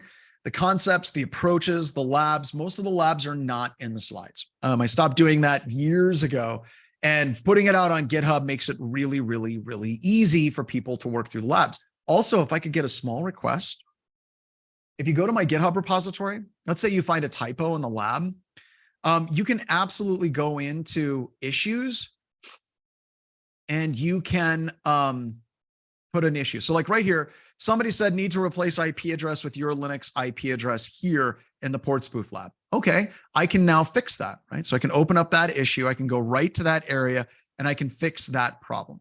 So this is one that I'm going to have to fix. So I can fix that. So if you have any issues, please add them in here as an issue, and I will edit those. And I see I've got to clean up some of my issues, but that's okay. So please, it makes it more of a, like the typo on the top of the firewall review intro. Yeah, absolutely. Yeah, go into the issues and create an issue ticket, right? A lot of people go into Discord and they're like, I found an issue. That's great. That's awesome. Thank you. I'm going to forget it completely. Just create an issue in GitHub and I'll take it from there. Because it just makes everything collaborative between you and me and everything that we do on that as well. All right, so let's go ahead and let's talk about MITRE Engage. So when you're trying to implement cyber deception, active defense, offensive countermeasures, these are absolutely areas that many organizations are uncomfortable doing. They're uncomfortable implementing these different defensive tactics. And there's a number of reasons why. One of the reasons why is everyone online talks about concepts of hacking back. So if you say, is hacking back legal? It's currently illegal for a victim of a cyber attack to hack back, right? It just is. And you have people like cyber hackback is still whack, right? And you have this, it's like, I don't know what this one's all about, but crack is whack maybe. Great, we got more legislation. I haven't read this legislation, right? And it sucks because a lot of people don't read what these different legislations and cyber like hackback and all of these different things are. And what it does is it actually shuts down any and all conversations about non-standard defensive architectures and strategies as far as what we can do. And it locks us into this traditional way of thinking, because as soon as we break out of firewalls and antivirus and endpoint security, everyone just kind of like breaks up and they're like, hack back bad. I have a CISSP, hack back bad. Can't do it. No, hack back bad. And it's very visceral. But if we look deeper into what MITRE did, MITRE took this entire concept and broke it down in ways that we can interact and engage with the attacker, utilizing some non-standard defensive tactics that aren't in hacking back. I should point out, this is not a hacking back class, just to be clear. I know there's going to be some disappointment in that, but yeah, this is not a hack back class. We do cyber deception, offensive countermeasures, active defense, which are 3 separate things that are non-standard defensive approaches for organizations. So if you're looking at MITRE Engage, they got like this expose, effect, elicit. They talk about application diversity, burn-in, network manipulation, creating lures, which we're going to be doing a lot, hardware manipulation, network analysis. We're going to spend a lot of time, but they focus on ways that you can have an engaged defense and actually engaging with the attackers. This is fundamentally different than a passive defense. A passive defense is kind of like wearing a brown paper bag on your head And when someone comes up and punches you, you say, I done been punched. Yes, you know that you've been punched when you've been hit. You know that you've been hacked when you have malware. You know that you've been hacked when your IDS freaks out. You know that you've been hacked when your SIM freaks out as well. That is a passive defense. You're not engaging with the attacker. You're simply waiting for the attacker to engage with you. Whenever we're looking at an engaged defense, we're talking about things where we're actively working within an environment. And as much as possible, I'm going to go through and I will talk about the matrix and where these different things are and how it actually works within it, right? So we have these different things. So introduce vulnerabilities as an example. Intentionally introduce vulnerabilities into an environment for the adversary to pull down the full definition. You're basically creating a vulnerable honeypot in your environment. What do we have? We're going to be doing network analysis, right? A lot of network analysis. Analyze network traffic to gain intelligence on communications between systems.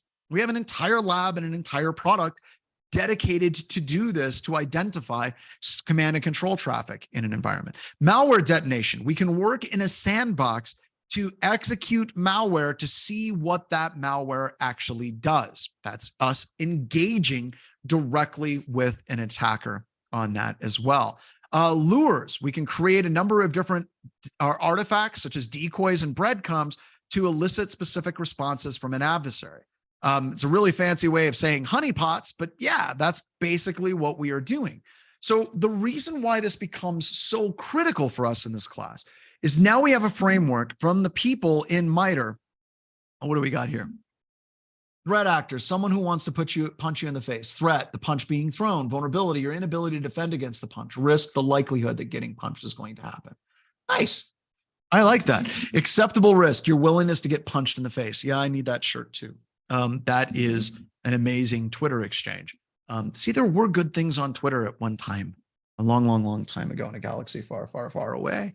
So we now have a framework in MITRE. The same people that bring us the attack framework, where they're having conversations in the community as a whole about what is acceptable from an engaged defense with an adversary. And as much as possible, we're going to be tying it back into the MITRE engage framework as we go through in this class. I might refer to it as SHIELD. And the reason why is because it used to be called SHIELD and I'm old. So we have on that as well. I am on Mastodon, actually on InfoSec Exchange. I am there. I actually do like the timeline stuff that Twitter does. The people I'm following bring those up right away.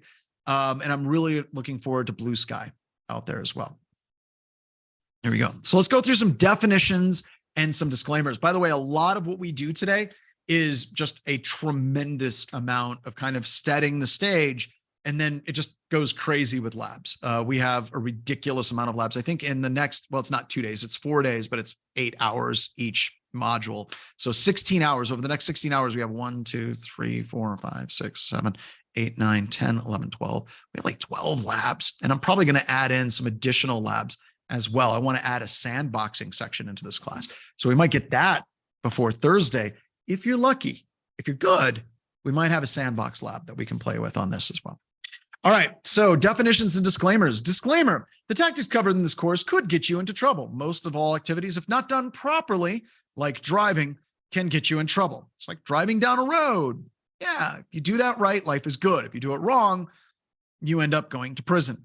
The masses will impulsively state that this is a bad idea because they lump it together in the concept of hacking back. And once again, totally not teaching hacking back. That's, well, maybe a little bit towards the end, just so absolutely have people that freak out about those things out there as well. The masses will impulsively state that this is a bad idea. Just don't listen to them, right? Because they're probably wrong. If you want different results, you have to do something differently. And I'm going to talk about, there's some very good fundamental reasons why this entire industry has some very large problems in this industry. It is absolutely. We have some very, very real reasons that whenever I spell them out, you're going to be like, oh, yeah, that actually makes a lot of sense on why that's broken. And when you think about it, it's just like, huh, okay, yeah, good. So make sure that you vet some of the tactics with your legal team. I'll set specific lines where I'll basically say, hey, this is a line that you all probably do not want to cross. You probably don't want to get to the point where you get persistent access on a computer system. That would be bad, Ray. Don't do that. Don't cross the streams, right? Get a warrant whenever you start getting that level of access and work with like law enforcement is a good idea. And the second to last bullet point and the last bullet point tie together. And we don't want to become the thing that we are defending against. We don't want to become the thing. We don't want to become the attackers. We don't want to become the monsters, right? It's like, Friedrich Nietzsche saying, the more you stare into the abyss, the more the abyss stares into you. And there's some truth in that statement. And if we are spending a lot of time trying to actively hack back, we're striking back against servers, we're trying to get malware deployed on an attacker's computer system, we're kind of breaking a lot of laws and we're crossing some ethical boundaries in the process of actually doing that as well. So we don't want to cross those lines. And I'm going to try as much as possible to establish those lines. So what is an active defense? As I said in the beginning, an active defense is an active, engaged defense. You're not just running a bunch of sensors and you're not just running an EDR. You're not just running a SIM waiting for the attacker to break into your computer system. You're actively doing computer security. And unfortunately, how many of you are new to security? Type in yes in Discord.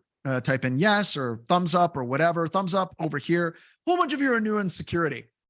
I am so sorry. So much of what exists in security today is I'll give you two separate analogies. All right.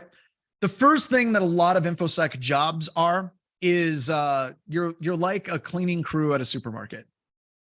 You sit back in the back room and you wait for the alert to come over the intercom where someone says, somebody spilt milk on aisle 23. We need to clean up.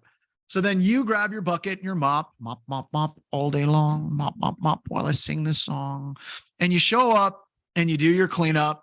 And you go back and you wait again. You're just sitting there and it's like, you're waiting for these messes to happen. It's like, oopsie, somebody clicked the link. Okay, mop as I mop all day long. Just waiting for people to do dumb things on their computer systems or things don't get patched and then you got to deal with it. You're constantly cleaning up with messes that other people make. The other thing that happens in computer security is you have people that come in, they're like, yeah, I'm looking forward to chasing attackers and doing forensics and chasing down cyber criminals. And I have to push back sometimes and I have to say, do you like spreadsheets and audit and compliance tracking? No, you're going to learn to love it because we've turned information security to the point where it's more about compliance tracking of security than actually doing computer security. This is a horrible realization whenever it sinks in, because like I said, we do a lot of pen tests and a lot of organizations are like, well, we're completely compliant with the NIST 853, or we did HIPAA, or we did this, or compliant.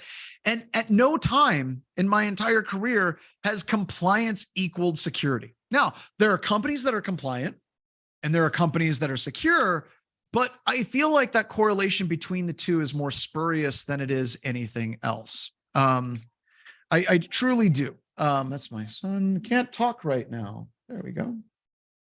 There we go. And I know that this is jaded, but it is. It just is kind of what we are seeing. And it's unfortunately what a lot of organizations do. They spend a lot of time going through checkboxes and trying to do this, right? All right. So that's a problem. And it's also, there's a whole bunch of reasons why that is the way it is. One of the main reasons is a lot of auditing firms. Let me give you an example. So let's say that you're an auditing firm, you go into a company and they're completely and utterly just decrepit in their security policy. Everything is bad all the way through. But what they want is they want you to give them a clean bill of health. You're running a business. You know the adage, the customer is always right. Sure, the customer is always right. And this becomes directly in conflict whenever you're doing auditing for many organizations, because your job is to sit down and tell that company, your baby is ugly. You have a problem. You probably need to stop doing heroin and smoking 9 packs of cigarettes a day. No one wants to hear that, right? And the problem with the compliance company is whenever they give that type of feedback, companies will be like, well, that company made me feel bad. They made me feel bad about my baby. Or what, you're judging me for smoking 9 packs of cigarettes a day? How dare you, sir? How dare you? And you don't come back. So a lot of compliance firms are much more interested in making companies feel good about their computer security because they keep getting invited back. I've worked some of the largest profile incidents on the face of the planet, and I have seen compliance documentation from a lot of the companies that had good, clean bills of health, and they had hot garbage for their computer security. And even if we look at that compliance, right, a lot of the compliance that's required is very, very much, it's a passive defensive approach. You want a SIM, you want an IDS, you want EDR, you want to have these products that detect attacks when they happen or when they get on your organization's environments as well. All right. Prevent, detect, and respond. Prevention is ideal, right? But detection is a must. And many organizations have no idea about how well they do whenever it comes to detection. And that's why we spend some time doing adversarial emulation in this class as well. So we'll be talking about all of these things as we progress. And by the way, I love seeing Discord blow up. I am reading the comments on all these different things. People have an overwhelming preference for bullshit over the truth, especially if it's something that they believe. So I'm going to give you a couple of examples on that. All right.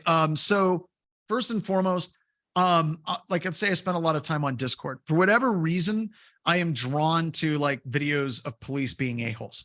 Growing up, getting speeding tickets, I had a cop pull a gun on me with my family in a van. So it's something that kind of resonates with me. So if there's a video of a cop being an a-hole, I tend to click on it, right?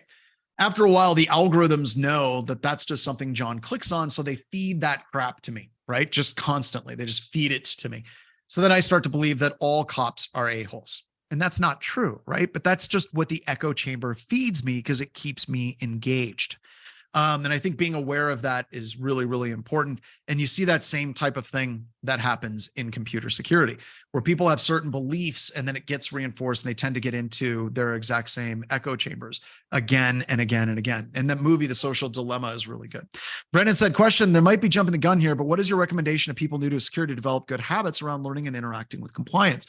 I recommend, we talk about it in the Intro to Security class, and we talk about it in Intro to SOC a little bit. I recommend starting here. There we go. If you go to audit scripts, we go to critical security controls.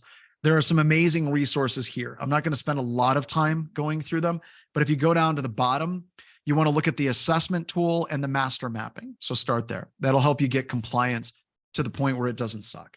And we have a new kind of compliance director at BHIS who is behind audit scripts. Kelly Tarala is joining our team, and she'll be doing a webcast next week on this as well. So be on the lookout for it. We got some cool stuff coming. All right, so let's move on. What is offensive countermeasures? So we broke down active defense, passive defense, detection, respond.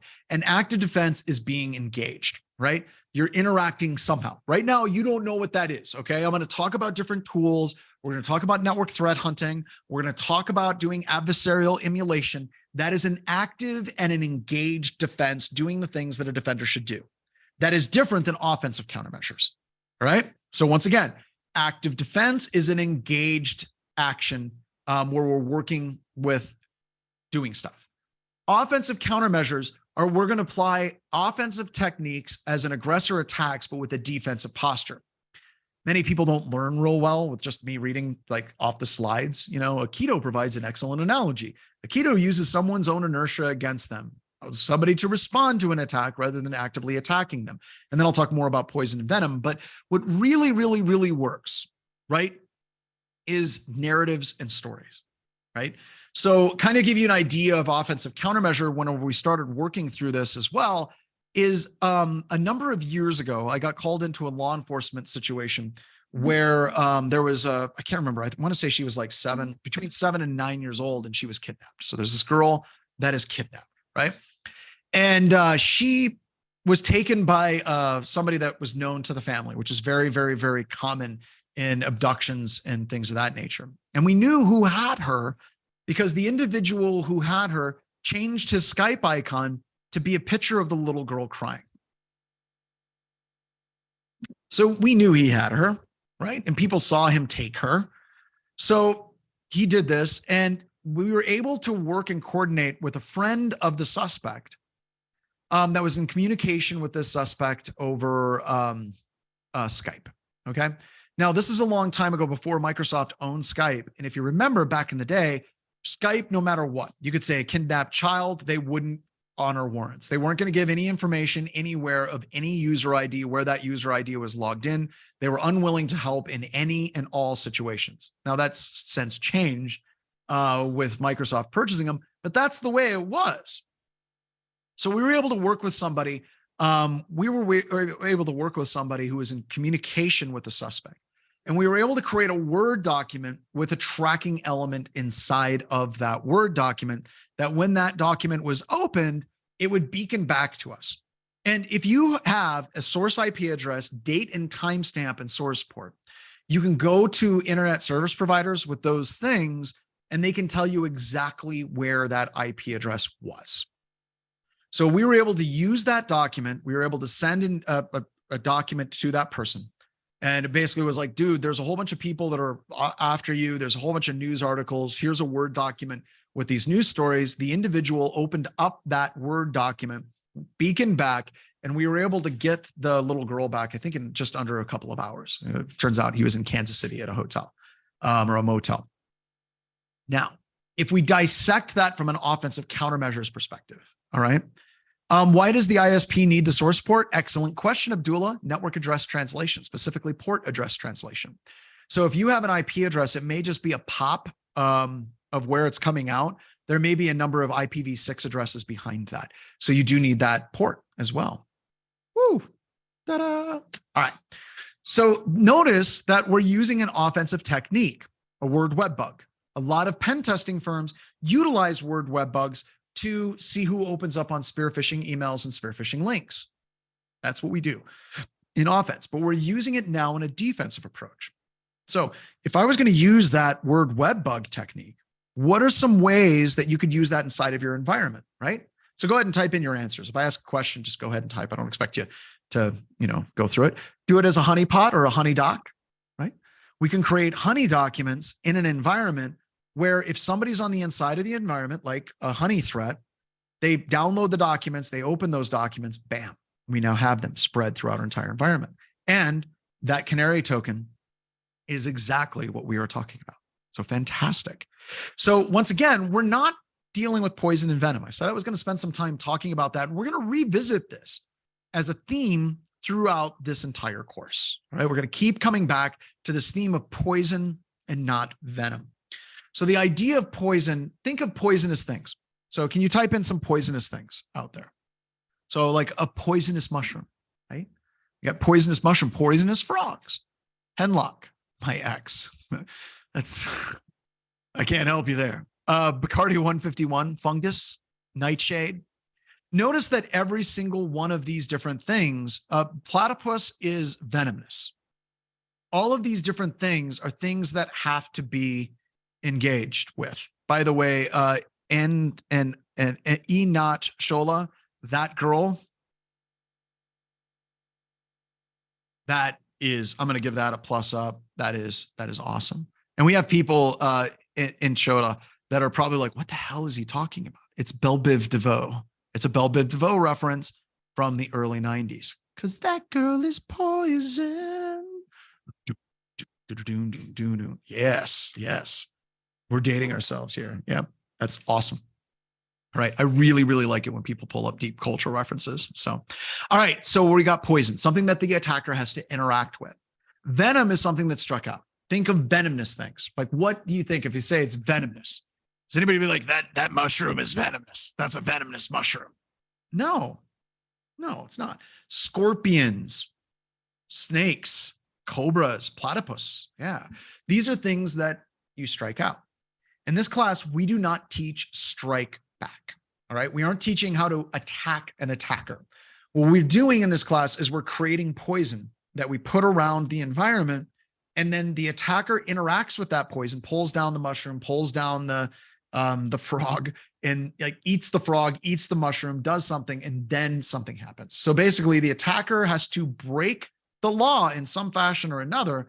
And in doing so, we now can track that attacker. So what is cyber deception? Cyber deception is a deliberate and calculated process of deceiving the attackers for us to wage a better defense. Point is, If the attacker is attacking that thing over there, they're not attacking my critical resources, right? So they're attacking something else, not me or not my actual real resources. So the more time that an attacker spends attacking a fake SSH honeypot or an RDP honeypot or any of those different things, the less time they're spending on actually attacking legitimate assets. And I came up with a formula on this. We got detection time plus reaction time must be less than the amount of time it takes for an attacker to successfully attack your environment. Now, if we're looking at this, we really don't have a lot of levers with traditional security technologies that we can actively engage the attacker with, right? Like we might be able to detect an attack with an EDR. Wait a minute though, hold on. If we have malware being dropped on a system and we're detecting it, the malware is on the system. So you're almost looking at like an arms race or like kind of a speed race between an attacker dropping malware and your ability to successfully detect said malware on your environment. That sucks because your detection and reaction is completely on the battlefield of the attacker actively attacking an asset, attacking a workstation, attacking a number of different things out there as well. So I got a question. We got Cassie said, the attackers are getting smart too. What if, and it kind of breaks out there for a second, what if they find out about these different things? I'm okay with that. In fact, that's what we want to have happen. All right. What you just said is probably the best case scenario. So let me use an example. All right. Let's say an attacker breaks into a system. Just kind of go through this just a little bit. Okay. The attacker breaks into, let's say, an SSH server or a Keepo server or something like that. Right. The attacker breaks in and they spend about half an hour on that system. And then they discover that cyber deception is in play. How is the attacker going to modify their behavior? All right. So if the attacker breaks into a system and they find out the deception is in play, what is the attacker going to do? And I want you to think seriously, because sometimes like, well, then the attacker is just going to burn everything to the ground. No, they won't. Priya nailed it. Most of the time, the attacker is going to leave, right? They're going to go very slow. They're going to change their attack tactics. So they're going to go away or they're going to slow down. And now everything is paranoia. Both of those situations, if we're looking at it, I'm going to draw here real quick. Notice what we just did to attack time. So let's say the attacker finds, yes, this absolutely applies to advanced persistent threats. And I'll talk about that here in a second, Jordan. Right here. So if the attacker slows down, that has just modified the attack time that the attacker is working with. We want that to happen. We want them to slow down. That is absolutely something we want them to do, because if they slow down, it means that they're going to be able to attack fewer things out there. Okay. Also, if they're hitting our cyber deception components, cyber deception is absolutely worthless unless there is a logging functionality and an alerting functionality associated with it. So if you're just throwing up honeypots and there's no detection that somebody is on those honeypots, then your actual cyber deception that you're putting in place doesn't have a lot of value. So if we're looking at our detection time in that scenario where the attacker finds out that deception is in play, we've now decreased our detection time. Lower numbers are better. And we've increased the attacker's time because now they're moving slow. Both of these situations in an environment are absolutely just the coolest thing ever. Does that make sense? Does that answer the question? All right. So, and a lot of this came from like my approach whenever I was doing offensive cyber active stuff for the United States government, right? So a lot of people, whenever they have clearances, they'll be like, oh, I can't talk about what I did. Can't talk about it because it's too much. I spent all my time in a beige office with dirty carpets. So I actually worked with Northrop Grumman for a long time. I still hold an active clearance with the United States government. I still work with various special forces organizations, DoD organizations, and law enforcement organizations. And yeah, one of the cardinal rules, if you're doing offensive things for the United States government with hot nation state on nation state action, is to not get caught. Now, if you're a nation state level attacker, why would you want to make sure that you do not freaking get caught with what you're doing? Why is that so incredibly important?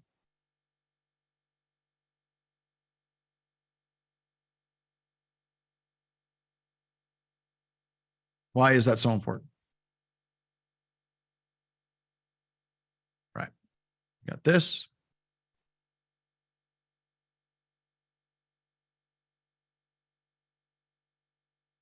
Got this. All right. So I'm going to share a couple of things with you. All right. So this is from WikiLeaks. Some of you may not allow this to go through in your environment. You can also find the Wikipedia on it. But this is where a whole bunch of CIA offensive capabilities were leaked to the public. All right. The shadow brokers was where a whole bunch of NSA hacking techniques were leaked to the public. Okay. All right. When you have an organization that gets compromised, like the CIA, like the NSA, that costs money. All right. That costs money. As Gecko just said, getting caught will mean burning all the time and money that went into building those capabilities. You do not want to get caught. So when you're talking about advanced persistent threats, right? When you're dealing with advanced persistent threats, you're looking at nation state actors that do not want to get caught, and there will be an acceptable clip hold of being detected. And as soon as the risk goes over a certain threshold for many nation states, they will back the hell out as quickly as they possibly can in most situations. There are situations where nation states are like, I don't care, press forward to make something happen on that as well. It was actually, I would say it was a compromise. Absolutely. An insider leaking information is in fact a compromise. It's a specific type of compromise that's called an insider threat. It's not an external threat actor, but it is definitely a threat actor on the inside of the environment that compromised the confidentiality, availability, and integrity of the data in that environment. Oh my God, I'm sorry. I just sisped out for a second. Oh, geez. You got to help me anytime that starts happening and I start sisping on you. You gotta slap me. Just, slap as soon as I start going sisping, and it sounds like I'm reading off, like something from a slide. Oh God, I'm sorry, everybody. But yes, I know it's sad. It's sad. I try to do better. Oh, I'm sorry. All right. So at any rate, so that is ultimately what we're trying to deal with. We're trying to deal with increasing the attacker's time and decreasing the amount of time it takes for us to detect and react to an adversary trying to break into an environment. Oh my God, it's the obligatory Sun Tzu quote. It's right up there with sisping out, everybody. So the Sun Tzu quote is an interesting quote because Sun Tzu wasn't wrong. I just think he's just like overused by a lot of people. Like they use it constantly. And Sun Tzu spent a lot of time of know thy enemy. And Sun Tzu in The Art of War spent a lot of time talking about cyber deception. Basically all warfare is deception was a quote from Sun Tzu. And I'm sure that that's in here in my slides somewhere. And I apologize as much as I can about using utilized tropes in a class. But if we're looking at the APT wheel of pain, right? Like what does the advanced persistent threat do? Defining a target, organize, accomplish, build, acquire tool, research the infrastructure, test deduction, development, initial intrusion, outbound connection, expand and obtain credentials. When we're looking at an active defense, we're looking at an engaged defense with an adversary, right? Almost every single one of these different components in this wheel are components that we can screw with the attacker's life. Like every one of these, right? Find and organize accomplices. Teams work together like they do. Like the whole idea of just a straight up lone wolf hacker, not really a thing. Just doesn't happen all that much on there as well. What do we have? Build or acquire tools. Yes, they're going to put money into acquiring and building tools. We can make them waste that money. That's great, right?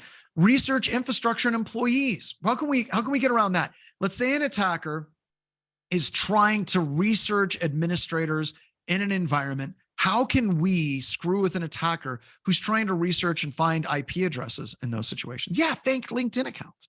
They work incredibly well. Set up a fake LinkedIn account, and if somebody sends an email into that account, well, now there's some shenanigans. I call shenanigans at play in that organization. Test for detection, deployment, initial intrusion. Are they on a real system or are they on one of your honeypots? A true cyber defender will never tell, right? Just for men, right? Sorry, it's a reference to a hair color. Is that his natural color or is it just for men? All right. I'm old. You'll get used to it after a while. I'm sorry. Okay. 0 days, initial intrusion. Let's make them burn 0 days to get into an environment. Outbound network connections, leaving the environment. Can we actually detect it? Oh, I can't believe it's not butter. Okay. What is the oldest commercial that you all can remember? If I tried a little harder, I might be able to go back further than Where's the Beef. It's got to be like the first commercial. I remember everybody was freaking out about it. So Where's the Beef is probably my first one that I remember on that. Teddy Ruxpin's back there. Teddy Ruxpin is definitely back there. So at every single stage that an attacker is trying to break in, or an advanced persistent threat attacker goes after, we have the ability to detect and disrupt their capabilities coming into our environment out there as well. And if we're looking at how we can disrupt that, another mental framework to look at that's really incredibly overused, and yet I have it in this class as well, is the OODA loop or OODA loop. OODA was a model that was created by a gentleman by the name of John Boyd. John Boyd was a pilot at the Top Gun school. Believe it or not, Top Gun was one, a real thing. Two, is still a real thing. And he was an instructor there. And whenever they were talking to fighter pilots, there was a lot of cool technologies that were coming out. And he wanted to come up with a framework to evaluate those technologies. And he said, OODA, if there's a technology that helps you observe, orient, decide, and act faster, that technology is something that's going to be valuable in that environment. If you can post that, FM Red Eyes, if you can post that in the tech support, we got some people that can help out. But it looks like you need to enable virtualization in your BIOS on that as well. All right, so observe. Can we make observations? Can we orient ourselves? Now, those orientation of those observations the orientation requires the observation to orient ourselves properly. Make decisions based on where we are positionally and the observations, and then take action based on that as well, and acting successfully. All of this basically boils down to a framework that is based on one simple thing: observation. The better observational data you have, the better you can orient yourself, the better decisions that you can make, which will lead to better and more efficient actions out there as well. So it's absolutely essential that we have good observations. And right now, unfortunately, many of our observations are completely built upon us having an active piece of malware on a workstation, having an active attack hitting the environment right now. We are not observing properly, or we're purchasing observations from threat intelligence feeds that happened against somebody else's network. Not to say that it's worthless, but the way that we purchase, acquire, and consume that threat intelligence is actually pretty worthless for a lot of organizations, because they're dealing with attacks that happened months, if not years before, against somebody else's networks. So we're constantly trying to buy observational data. But with cyber deception, utilizing honeypot technologies, we're now in a situation where we can directly observe the attacker before an active attack is hitting a legitimate asset that we are in charge of protecting on our environment. So we're trying to increase our ability to observe. The inverse is also true. The attacker trying to break into your environment is getting fed faulty data. They're getting fake IP addresses, fake LinkedIn users, fake documents. And all of that, as Dave says, data poisoning will absolutely fundamentally change the attacker's methodology. They will orient improperly, they will make bad decisions, and they will make incorrect actions. The more that we can get an attacker to make those mistakes, the more opportunities we have to detect that attacker, because they're going to have to make more moves to make or reach their strategic goals and objectives in your organization. So if we're looking at the OODA loop, right? So we've got recon, weaponize, deliver, exploit, install, command, and act. We can put in disruptions where we can lie and recon. We can misdirect where they're putting in their weaponizations. When they deliver their malware, we can switch them over to sandbox environments. When they exploit environments, we can deceive them. We can obfuscate what we have in the environment with fake Word documents and spreadsheets, with fake social security numbers that beacon back. We can do all of these things. And as Day said, and Rose, waste their time Day set exhaust their ammunition. All of those are absolutely correct. But we have a problem. One of the main problems with all of this is the attitude in the computer security environment today that we are dealing with is really disturbing, because we now have a situation where, hold on, no, looking for a slide. I can't remember where it's at, where a lot of people look at anything that is non-standard is bad. And this is human nature. I want to make that very, very, very clear. Anytime human beings encounter something that is not normal, that is not standard, our monkey brains react viscerally against that non-standard thing. It's normal. I'm not saying it's good. It's just how we react. So used to be years ago, people would live in a village, and if outsiders came in, outsiders were weird and they'd be treated and shunned appropriately, right? You know, people might study certain things in science that are kind of against the traditional orthodoxy, and you have lots of history of this where those people would be burned. So you have this show up again and again and again. Anytime that there is something new that comes up, people tend to react viscerally against it. I'll give you a couple of IT examples. Cloud computing, virtualization, start there. Virtualization. When virtualization first came out, by the way, if you have a question, do @strandjs, mention me, and then it dings and it color codes it so I know it's a question for me. So I might miss that out there as well. So when virtualization first came out, Microsoft and Steve Ballmer were very much against it. Steve Ballmer was on record saying virtualization is a really cool trick. It's a neat fad, but in the future, people are going to want to run real services on real hardware, running a real operating system, and that operating system is going to be Microsoft Windows. He was wrong. You could write entire books about all the things that Steve Ballmer was wrong about, but he was absolutely wrong. Everyone wanted to move to the cloud. The cloud is a good thing, but initially, Rose, people didn't like the cloud. Everyone looked at the cloud as somebody else's computer. And it was inevitable, right? I have limited security budget. If I spend it on deception tools, what should I save money? What should I do? No. When you have that question, Vit, which is a great question, by the way, it isn't so much on what you can get rid of, but what it does is it reduces your detection time, and it reduces the amount of time that you do forensics and like analysis on these things as well. So very good. Very good. Awesome. So, yep, cloud computing, right? Cloud computing, somebody else's computer. So we see this again and again, AI. People freak out about AI. You know, AI, everyone's grabbing their Luddite brooms and they're all after AI, which, to be honest, I'm a little bit freaked out about AI, but it's fundamentally different. It's something different in the industry. So there's a lot of fear, uncertainty, and doubt associated with it. So I want to set up some ways that we can all avoid getting into legal trouble on this. So a few very simple tips. One, don't put malware where it's publicly accessible. I've had customers in the far distant past where we set up tracking things in web servers and they literally put it on their main web page. It's a bad idea because it's literally triggering for every legitimate user that comes to their environment. That's bad. Don't do that, right? Prevent collateral damage, right? Like you don't want to have a server get compromised and then an attacker uses that server to do DDoS attacks. And then just as Kevin said, can't be hacked if you're blacklisted by every IP address. If they take over a system and they start DDoSing the entire environment or the entire internet, that's going to be bad. That's collateral damage. Make the attackers come to you. This is poison. You're not going to actively go after the attacker's IP addresses. You're going to wait for them to attack your environment out there as well. Use warning banners in terms of use. This is funny, but if you look at these terms of use that are out there, there's a lot in them, right? Like warning banners coming into environments. You know, Cortana is a personal assistant ready to help you out. Thanks, Cortana. To help you Cortana work best, Microsoft collects and uses your location, context, voice input, email, text, browser, search history, calendar, and other info. Other info? What the hell else is there, right? So it's going to grab all that stuff. And this works, right?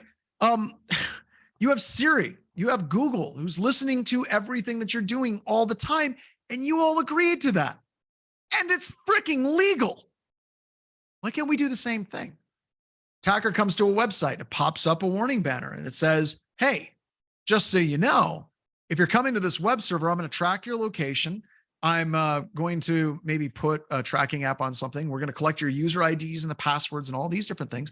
I want to find out what is your patch level, what is the AV, what is your IDS, what is your firewall, all these things.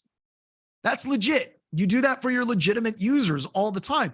It just so happens that literally all of that crap is something that would be very helpful in tracking an attacker as well. So we're not advocating doing something new. We're talking about doing something that we are already doing. Why can't legal call out in their warning banner? You should not be access to it. But if you are part of the policy of the adversary, they will accept anyway. You could literally say, if you're a hacker, I'm going to release like killer bees in your house. Cue the memes from Oprah Winfrey and bees or Wicker Man. That's fine. I'll take both of those. And now all of a sudden you can literally say that. And most adversaries, they won't think twice because they're not going to read the freaking warning banner, right? We have the really, really, really awful references from South Park and the movie it references as well, right? It's all legal to set up to deal with this. We can do it. We have some things we need to avoid. There are people out there that say, oh, well, you can't do that. Because if you set a trap, it's illegal for you to set up lethal traps in your house. And that is absolutely 100% correct. And when we come back from our break in 10 minutes, I'm going to talk about those lethal traps and how it has no freaking relevance whatsoever to what we're talking about. So we're going to take a 10-minute break. We do 10 minutes at the top of every single hour. So with that, go get something to drink and I will return shortly. 10 minutes, folks, 10 minutes.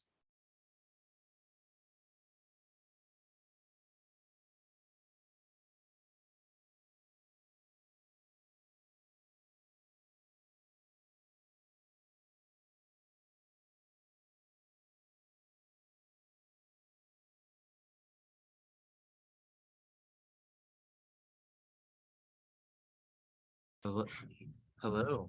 Are we back? Yeah, Are we back? he didn't say come back, but he also didn't say not come back. Well, we're back. So we're saying we're back, right? So we'll be here with you for the next 10 minutes. It's good to see everyone Someone's again. laughing at us. That's nice. Yes. It's up here so we can, okay. Funny. Okay. Can't help it. I think I finally maybe answered all the tickets that have come in. Hello. Look at you doing your job. Maybe. We'll see. So we want to make sure, We'll see. we want to do our best to make sure everyone's having a good experience. Everyone's where they should be. They are doing great, apparently. Deb made some promises earlier, unilaterally. Did you want to talk about that live in front of all of our friends? Let's maybe not. That sounded a little passive aggressive. Which part? The passive aggressive part? The passive aggressive part. I did, and only about 15 people reached out. So Sweet. Admissions. did I make it again for the Not until the shipping team gets caught up. So far today, they've Most- put out, hold on. everyone's They've put out 60 orders today. everyone has said they do not mind waiting. Only need 194 more to be caught up. If you like And then the me 40, to send you something fun, and then the send me a 4,005. What if we send them a prompt? that's what I was. Yeah. You're gonna send everyone prompt? Yes. All right, you can send everyone prompt. Yes, I'm gonna send everyone prompt. If you reach out to me, please send me your address. So I know where to send it. I don't know why I'm still talking really quiet. Yeah, if you talk really quietly, people will have a hard time hearing. They're like they really lean in. If you would like the newest issue of Prompt Zine, actually, I'm just gonna put the form that you can fill out to sign up for it. So you don't have to DM me, but you can. And then Devin said, I got to meet Deb at the booth at ShmooCon somewhat recently. They gave me great swag. Well, it's good seeing you, Devin. Good. I did. I remember Devin. Yeah. Yes. I gave you some great swag. I did. I just love giving it all away. Card games, nice. Brought them to my team. Have you played it yet, Devin? Have you played Backdoors and Breaches? That is my question for you. Deb's gonna post. the I'm gonna form here. post the form. Put it in Zoom. Because if we put it in Zoom. Sounded very just aggressive. Put it in Zoom. If you put it in Zoom, everyone won't be able to get it. See, now that's loud. It's just too much. They weren't doing a lab, so we didn't necessarily have to be super quiet and No. ASMR-y. All right, I'm gonna post it in. Yes, I'm gonna post it. There it is. Fill out that form. Then I'm gonna And take then, that. I'm gonna take that. I'm gonna put it in this. Did you say you posted it in Zoom? He's gonna put it in Zoom. Okay. So I met Jason and gave me better swag. Alex, That's not a good way to get swag out. oh, it's not a good way to get on my good side. John At all. and Noah and CJ will be at MSP Geek in 2 weeks. So that's cool. It is not shipped worldwide, but if you send me your address, maybe I'll send it to you. But yeah, it costs us like $70 I to know, send one it's- zine It's a over lot. overseas. Marriages expansion pack? Ooh, IR for marriages. What was the initial compromise? How did it pivot and escalate? What's a good way to communicate? What's your love language? And then finally, what's a way to persist? What's C2 and exfil? Yeah, that's communication. That's That's communication, love language. but that's like, okay, Like that's like how you're stealing my I- stuff. I'm gonna play the gift card, like, and you're like, I don't like gifts. I Acts of hate service. gifts. Yeah. Money was the incident. That was the initial compliment. Shared for sure. Facebook Ooh, Oh. that's cringy.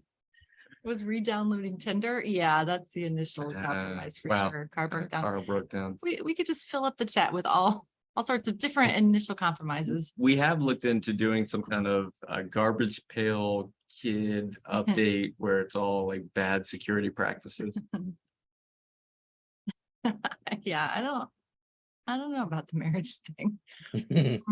At one point, many years ago, my wife and I tried to set up a home network so that we could play Age of Empires, and it just turned into tons of arguments. I was like, it's not working. It's not like I can't, it's not connecting. And since it's not connecting, we can't play. How And long ago was this? 23 years ago. Wow. And you're still holding on That to was the it? initial compromise. Exactly. Yes. I thought it had been quite a bit. Factors and breaches against humanity. It's Oh, that'd be a good it kind thing. of is. Is it still not connecting? Did you play? Get it working 23 years ago? No, kind of. Kind of. And Damien, we met at RSA. If we met at RSA, hello again. It's good to see you. IT trauma can ruin a marriage. That is true. There's lots of things. So Era Blue got to meet you at a conference. His That's first cool. security conference. That's awesome. Very cool. Very cool. I like when we get to meet people Very much. because we get a chance to talk with you instead of at you. Mhm. And We so, will be at DEF CON. Griffin InfoSec. yeah, the plan is definitely to be at DEF CON. We're not sure what capacity we're going to be at DEF CON yet, but we're going to be at DEF CON. So getting married was easier than setting up a home network. That is correct. Just yeah. say I do. Yeah. And then you're married. I got crazy. My voice got crazy. It's just like a decision that you can make when you're really young, just has a lot of consequences. Who let you do that? I don't. I wasn't old enough to get a loan, y'all. I saw that like extra fee to rent a car. Oh, that's right. Yeah. Mhm. Like I could get married, but I can't rent a car. Yeah. Who allowed this? Oh, marriage. Such a gift. It is. It sounds like I'm being sincere. Yeah. We're not married, but we have become the people that we are today because and due in fact to in part to the marriages that we have been stumbling over. Careful. You're having a hard I'm time. stumbling over giving marriage a compliment. I was in the military. I could get married. I could go to a foreign war and shoot things. Mm, But I could not rent a car Yeah. or drink at the time. I'm pretty sure I should have mixed all those things together anyway. Marriage is kind of With lame. the amount of decisions I made living in the barracks. Oh my. Like this is recorded.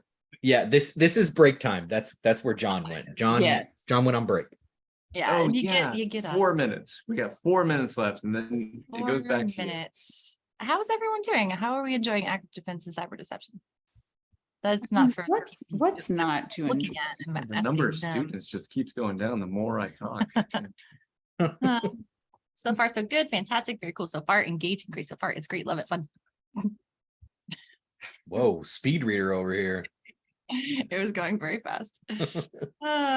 Third time taking it, nice. Always good. John is great. This is about my 10th or 15th time taking it. Mm. How much do you pay attention to? I'm playing with Deb's over here just like, no, it's okay, y'all. my very interesting. I pay attention kind of because I gotta, go in with a solid gift every now and then. A solid gift every time. My So love, they're my right. love You know language. what I'm gonna say now. Yeah, it's your birthday. It's my birthday twin. So- I should have wished him a happy birthday. So my dog, if you take Velcro and do it like real slowly, his jaw goes, yeah, so you Eat just the sound of it for some reason. Yes, Griffin InfoSec, you have been on other webcasts. I remember your name. Also, thank you for being here. We come in every 10 minutes or so just to, yeah. To make Velcro For sounds. fun. We try to. And sometimes John's like, no, You know, Yeah, he's like, they're not gonna be coming back on the next break. And we're like, oh man. Aw, John, we want to say goodbye. This is being recorded. yes. Stingray For 75. sure it's being recorded. Even Oh, this that's is a- being recorded. That's Yeah. a long car. Stingray 75 Stingray. Mm. So if you want to watch this Thanks, over and Jimmy. over again, you can just go ahead and hit play, rewind, hit Just listen play, to rewind. Velcro. Yes, or not, or fast forward. Or maybe this is the worst part of all the training for you. We'd like to think not, but Thanks, Rian H. Yeah. We have we had a lot of appreciate people you. tell us that pre-show banter on the webcast is like their most fun thing. And 'Cause then they delete it. Yeah. I'm still pushing for it to be like a separate. Yeah, still it should content be. people like to hear. I like to listen to us because yeah. I mean, I find us absolutely hilarious. yes. Yes. Patreon bonus content. ooh, Patreon bonus content People would pay for just this? $9 a month. You You can have Yeah, access. all What the hell? Every time I come back in, It's, what did I just come in on? But we're Well- not giving stuff away this time. We're actually trying to monetize it. side business.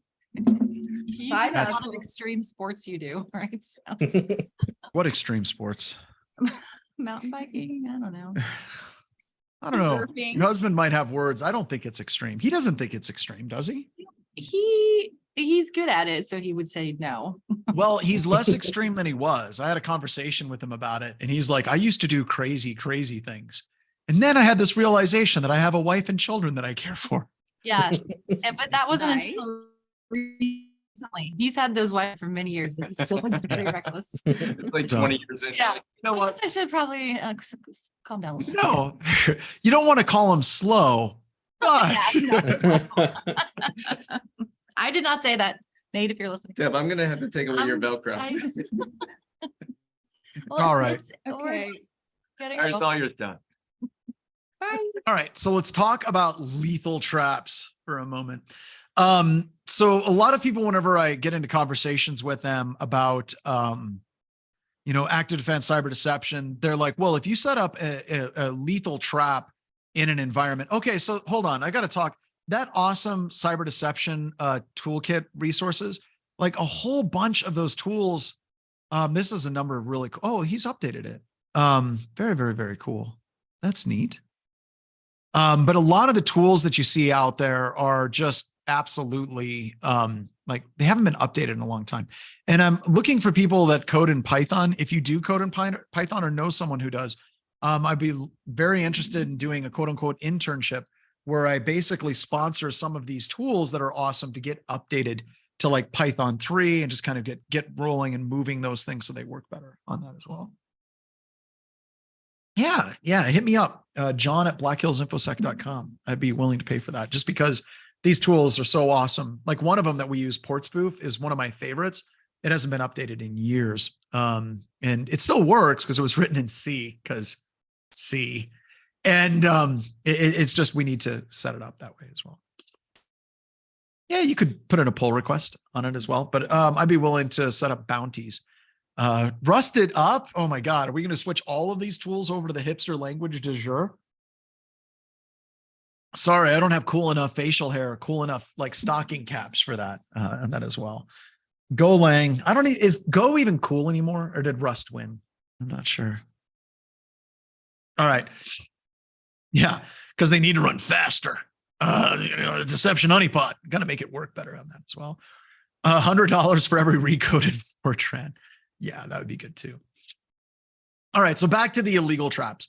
So a lot of this law actually goes back a long time ago. I don't know if you're aware of this, but the Supreme Court used to be one chief justice, just one person. And years ago, like in the 1800s, there was a legal case, and I can't remember the case, but people were setting up lethal traps in their sheds. I live in South Dakota in the Black Hills. Yes, the place that's referenced by the Beatles and Rocky Raccoon. And yeah, it's the shotgun guy. So you had people that were setting up lethal traps, whether it's a bear trap or a shotgun or any of those things. And there's a question about whether or not that is legal. And the courts ruled that it's not legal. You cannot do that, okay? And the reason why you cannot do that is because it's indiscriminate. If a child breaks into the house and gets shot, that's bad. If a firefighter or first responder is responding back to a fire or something in a house and they get shot, that is bad. So that was illegal. That is completely different than cyber deception and setting traps. There's an incredible difference in a legal perspective between, I don't know, killing or maiming someone versus getting access to their computer because they downloaded a document they shouldn't have downloaded. Those are two completely different things in two completely different categories that are out there as well. All right. So we can warn them. As we said, we can put in the warning banners and let them know, hey, there's some stuff that's going to happen. Some things that'll happen to your computer system. Things like authentication checks, authentication via verification, geolocation. Maybe we're going to check the security and trace the, do trace route from your system as well.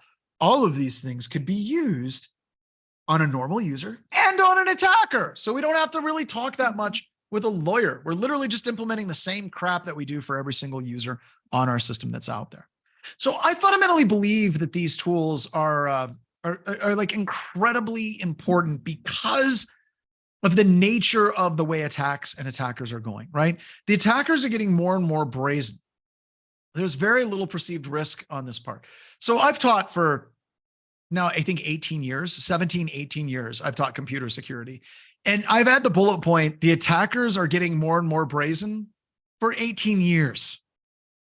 And a lot of it comes back to like Jerry Bantham and the Panopticon. I don't know. Do you guys want to hear weird political science philosophy on why people adhere to, being good in society? Oh, yes. Oh, well, let's do that. All right. So let's talk a little bit about Jerry Bantham because that's important.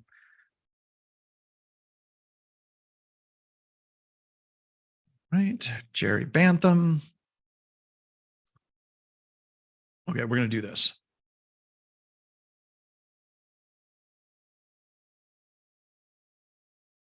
I mistyped every word. I even misspelled Jerry. Yeah. Just for the record, just so you know, I'm so bad at spelling, and this is true. This absolutely happens. I'm so bad at spelling that if I use Gmail thinks I'm writing in French. It's like, oh, you're typing in French. I'm going to change your language to French now. All right. So the idea of Panopticon is people behave differently whenever they believe that they're actually being observed. Okay. They behave differently. And by the way, I don't care. There's people like, well, if he can't spell, he's probably an idiot. Fine. If you think that, that's cool. Carry on. He swears a lot. He's probably dumb. Great. Probably don't want to party with you. So this works out both ways, right? So I suck at spelling. It's where I'm at. All right. So with this, back to the idiot talking about, societal things like Panopticon. But Panopticon is basically a way of actually building up a prison. So the prisoners continuously think that they are being observed. So you have all the prison cells around a centralized area, and that centralized area has a series of mirrors or one big mirror that is one way. So you can't see what's going in. Most prisons utilize this exact same concept, even though it's not the exact prison design, but they use many of those different concepts of like mirrored one-way glass, where the warden and all the police working the prison can look out, but the prisoners can't see in. They believe that they're always being watched. The reason why this works is because if someone thinks they're being watched in a prison, they self-regulate their behavior. So they basically start making sure that each other stay in line because of collective punishment, which is a whole nother thing I don't want to get into, which is generally bad and actually a war crime. But with that in mind, people think they're being watched, they're going to change their behavior. This is the same thing whenever we're talking about attackers. Right now, people are attacking organizations because there's very little perceived risk. Oh, you've got to be kidding me. Is that the new one? Is that the 422 ADHD? What is it? ADHD 423, and it's updating? Oh my God. Thought I had it. Okay. So still hasn't. If you get it, snapshot it. Do not delete the 7-zip file. All right, here we go. So if they think they're being watched, their behaviors will change. And right now, organized crime and different people that are doing cyber attacks have a very low perceived risk to that activity. So that means that that activity is naturally going to become more prevalent, especially whenever the economy goes through a downturn and things like that as well. So there you have it. We need to have this capability because if people think that they're being watched, they're either going to slow down or they're just going to go someplace else in that environment as well. All right, so this morning, our destiny, leaving our youth and childhood behind. Anyone know what that quote's from? Quick to the Googles. Mourning our destiny and leaving our youth and childhood behind. We've got to change things in the way that we look at computer security. Some boomer thing? Oh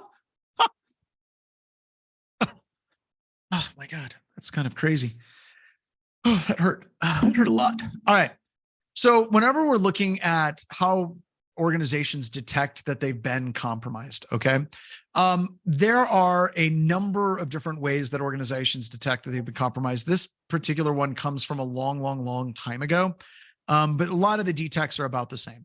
Partner external third-party SOC services is overall, it's about 16%. Fraud detection, 17%. External as a customer calling up and saying, you done been hacked is 18%, folks. 18% of our detects are with that as well. Yeah, don't update your system. Here's what it's doing. I don't think mine is updating. So far, no updates on mine. So that's weird. Law enforcement picking up the phone. So you can see all of these different detects that organizations have. Now, the point of this particular slide is this. Everything I've circled in red is external.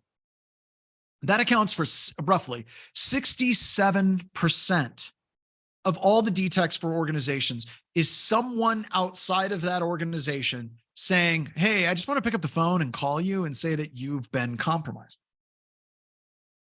Those aren't great numbers. If you look at some of the traditional security technologies that people are using today, let's go through and let's pick out some of these. Log review, right? Internal log review, 1.3%. So just looking at raw event logs for organizations detecting a hack is 1.3%. That's bad. Antivirus tripping and detecting it, 5.7%. That's bad, right? That's absolutely horrible for being able to detect these different types of attacks that are happening in an organization. So where are we spending most of our money? A tremendous amount of our money goes here, and a tremendous amount of our money goes here. And I'm not saying that these things are worthless. I'm just saying maybe we're missing some things. And you also got to ask the question, why? Why in the hell are these detect percentages so incredibly low? One of the reasons why they're low is selection bias. These numbers are coming from organizations that have been compromised. This actually came from the Verizon data breach report that are out there as well. you shouldn't, I'm willing to bet FM Red Eyes that whenever your system started up, it popped up and it said, hey, you want to update or turn on your firewall? And you did. Do not turn on your firewall. Do not turn on Windows Defender. That's why we have that lab that shuts it off all the time. Or it's at the beginning of a bunch of my labs as well. All right.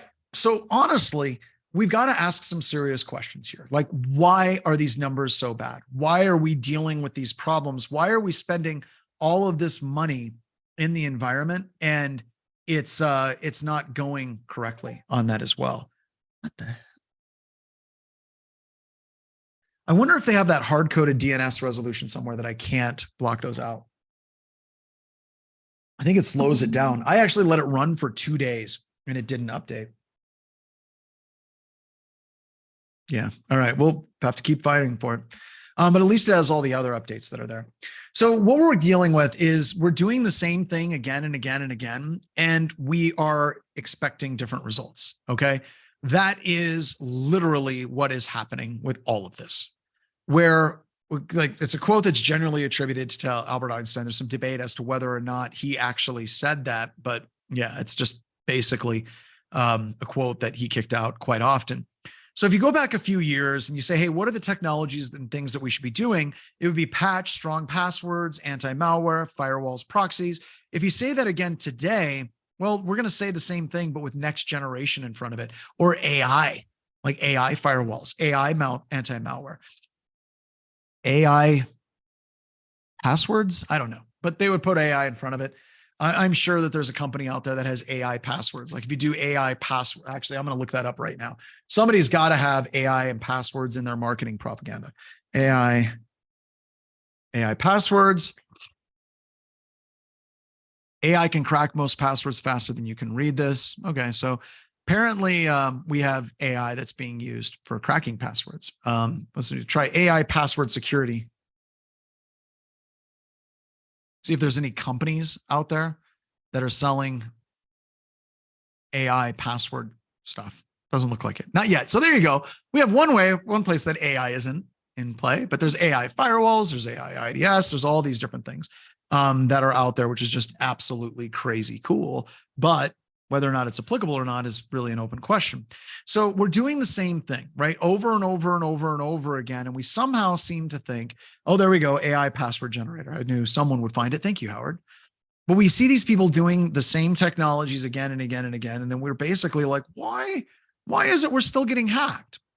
You can actually get some really good answers as to why here in a couple of seconds. So here we go. What are the top 4 AV companies? Anyone take a crack at that?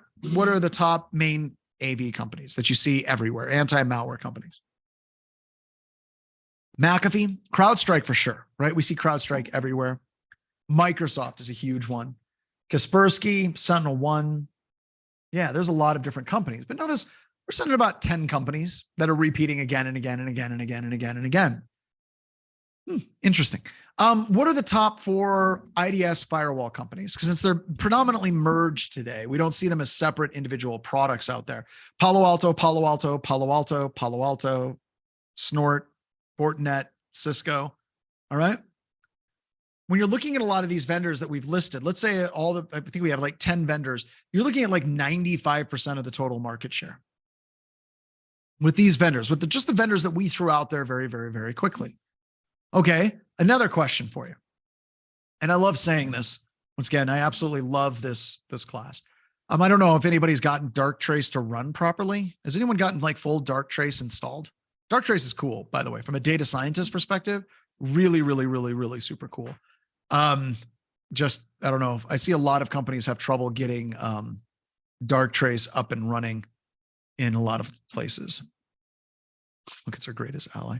It's the Kornacki khakis. There we go. And it doesn't implement it. It's the noisiest tool you've ever used. Wow. I'm going to make a UEVA joke or something at this point. All right. So don't stare too long at Vladimir Putin riding a grizzly bear. Okay. The reason why is you will get pregnant. Yes. Even for the guys, you will get pregnant. Just don't look at it. Just whatever you do. Right. I just Yeah, crazy. Trying, right? Somebody said, Rip, is he dead? Did he die today? I'd be so happy if that happened today. Oh, he's ripped. He was ripped. Yeah, I know. Sorry. I got really excited there for a second. And I know it's bad not to be excited for someone. Like, you should never be excited for somebody to pass away, but I think it would be better for everybody. So, all right. So who's after your electrons, right? Is it China? Is it Russia? Is it the Five Eyes? Because we got we got a lot of people internationally that are taking these classes. Is it Australia, Canada, New Zealand, United Kingdom? Is it the United States? Organized crime? Is it an insider? Is it all of the above coming after you? Because you took a whole bunch of edibles before you went to work in computer security today, and you're paranoid as hell about everything. All right. All this comes back to a point, because if you're looking at the vendors, we have a handful of vendors. We're doing the same thing again and again, running the exact same vendors in the exact configuration again and again and again in environments. And you have these adversaries: China, Russia, the United States. Now, I want you to think about their capabilities. How much money does China have? Did you see the article last week? If somebody can find that article where they said that China has like 10 times more hackers than we have FBI agents. I might be getting that. That number wrong. Think about that. 50 to 1. 50 to freaking 1. Okay. Many times they have direct access to your electrons. Why? Because we're manufacturing all of our circuitry in China. Maybe in Taiwan, right? We have Taiwan, which, all right. Do you see a problem with supply? We talk about supply chain attacks and SolarWinds, right? And all of our chips are made in China. I mean, the CHIPS Act, just being bipartisan, was voted on bipartisanly in America. We should have done that 20 freaking years ago. Like, okay, here's an example. Years and years and years and years and years ago, okay? When I first started working at Northrop Grumman, by the way, we totally needed more IRS agents. I can come around and explain that here in a second. But whenever we go way back, I'm working at Northrop Grumman, and we found out that some routers that were manufactured in China had backdoors baked into them, right? Routers that were just like absolutely baked in with malware. So we went through at Northrop Grumman. We had to go through and we had to strip out every single router that had specific serial numbers in our environment from Cisco. This is a real thing that happened, and it would have been 2005. So well, maybe not. Might have been 2007, 8 timeframe. So that long ago, we had that. And like literally there were people that were like, well, maybe we should be manufacturing some chips here in the United States, y'all. And right now, we finally are starting to build Intel factories on the East Coast and just outside of Cleveland. That's a problem, right? That's a big freaking problem, all right? Never ending access to exploits and backdoors. Look at the Vault and the Shadow Brokers attacks. Look at all the exploits for all the different devices that was leaked by the CIA and the NSA. That's a lot of exploits that were burnt overnight. Okay. Elaborate anonymization of C2, the stuff that Russia did with SolarWinds. I'm going to tell you, like right off the bat, that's insane. Like I looked at the code that they inserted in SolarWinds source code, and it's not something like, well, anybody should have been able to detect the back door. F no. I read the code, went through it, and I was like, I can find this. I went through and I was trying to find the back door, didn't find it. Then somebody literally went through and they highlighted where the back door was and where it was referencing and how it was executing. I still couldn't see it. It was that good. All right. Amazing capabilities. Diplomatic immunity, right? So these hackers can come out of Russia, they can come out of China, and they can hack us all the time. Here, you want to know another problem? Look, in the United States, right? Because this is an international class. Let's do this. In the United States, if you want to learn hacking, how you learn to hack is you go to a class. And then that class sets up an environment with a lab, and you learn in a safe environment how to hack and how to do all these things in a nice little lab with the book. How do the Chinese learn how to hack? Anybody know? Anybody know? They hack what? They hack us. In China, They have 3 different tiers, at least they did. The first tier of hackers are people that are targeting Chinese citizens directly. They're hacking their own citizenry all the freaking time. That's what the Chinese do. That's the way they're rolling. All right. So when you're really, really, really, really good at hacking your own citizens in China, you move up and you start hacking foreign companies. If you're really good at hacking foreign companies in China, you move up and you attack the defense industrial complex of the West. So it's a pure meritocracy on how you move up in that system. And they're attacking us. They're learning how to attack actual real environments with real people in real environments all the time. So they're highly motivated. They have, like, if you're thinking of a hacker as just somebody in their mom's basement with black electrical tape around their fingers listening to The Cure, that was me in high school. No. Oh, okay. Never mind. Nobody wants that mental image, do they? I didn't have black electrical tape on my fingers. I never did that. That was different. Oh, Robert Smith is awesome. Sorry, big Cure fan. All right. Highly motivated. They get jobs, they get promoted, they have health insurance, they have all of these different things. Now, if you take this slide with the AV companies, the IDS companies, the firewall companies, you take these groups with these skills, and then you compare it to companies that have really good hackers. BHIS, we have 30 hackers, about 32, 33. Layered Security, Trusted Sec, Dave Kennedy, Secure Ideas. And these companies that are my friends, like, the biggest point of success in my life is that my competitors are some of my best friends. They bypass IDS, they bypass firewalls, they bypass all of these different things. And they're little firms. We don't have unlimited budgets. The nation states that are coming after you are at least as capable as we are, okay? At least as capable as we are. Their budgets totally eclipse absolutely everything that we have out there. So think about that. When we're thinking about how this actually works, well, we also have our active SOC and anti-SOC people. So all told, BHIS with our subcontractors is over 150 people. Dedicated red team pen testers is about 32. So there you go. And they don't have rules, and we do. So with all of that in mind, do you think that the adversaries that we talked about, do you think China and Russia and the United States have the budget to buy the exact same security technologies that you're using, come up with bypass techniques for those exact same security technologies that we're using in every single environment across the entire planet, and reusing it in the exact same damn configuration on the exact same operating systems with the exact same legacy crap, the exact same users clicking on the exact same links? Do you think that China and Russia, the United States, New Zealand, and all of these companies have the budget and the skills to bypass those existing security technologies out there? Hell yes.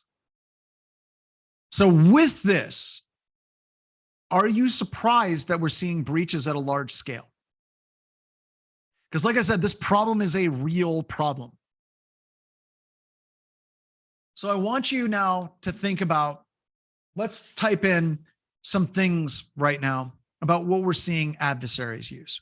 Okay, now usually in a live class, I would have us work together in groups and we'd all come up with like a book report and we talk about things, but we're gonna go through this as a group right now. All right, number one, what operating systems do you think attackers are using? Let's start there.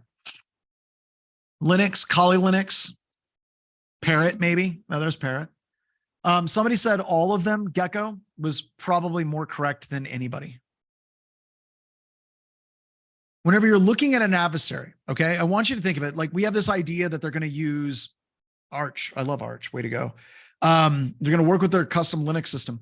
Understand that whenever you pull down Excel spreadsheets from a Windows computer system, you're more than likely going to open that Excel spreadsheet on a real Windows computer system running Microsoft Office for it to render properly. Sure, you could use LibreOffice. That would be weird, and it probably wouldn't render properly, and you would have problems, right?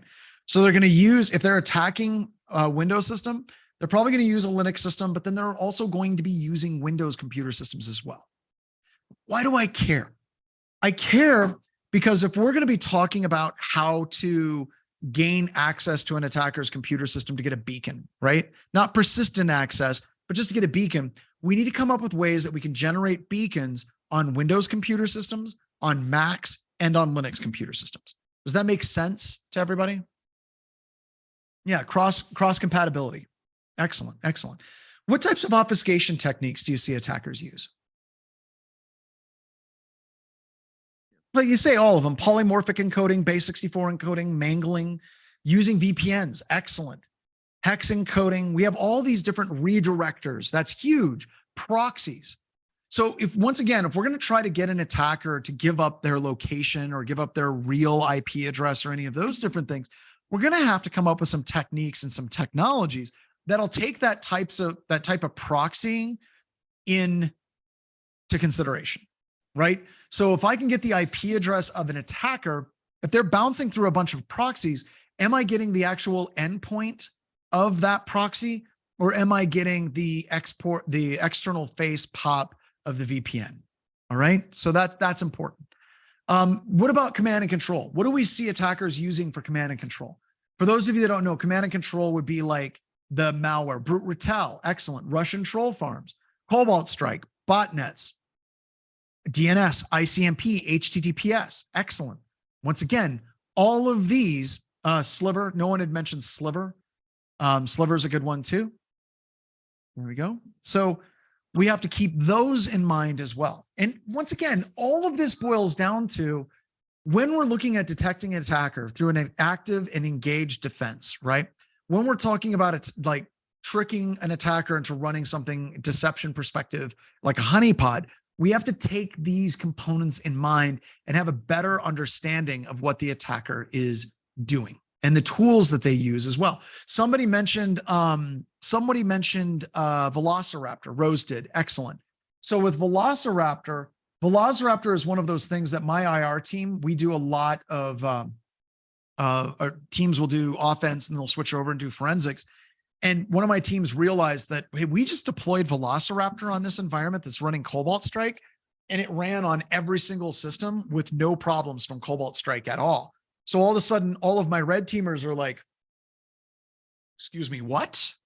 Why are we trying to code malware when we could deploy Ninja, or we could deploy Kaseya, or we could deploy Velociraptor? CDC, yeah. So you're looking at this and all of a sudden things start opening up, then maybe our EDR will not be able to work in all of these situations. Yeah, there's not a love for Kaseya, is there? Right? Yeah, but those are blue team tools. The hackers wouldn't dare use them. Right? All right. So when we're thinking about this, we're trying to better understand what an attacker is going to do and what are the techniques the attacker is going to use. And then when we counter this back into the fact that you are going to be exploited, it is absolutely going to happen.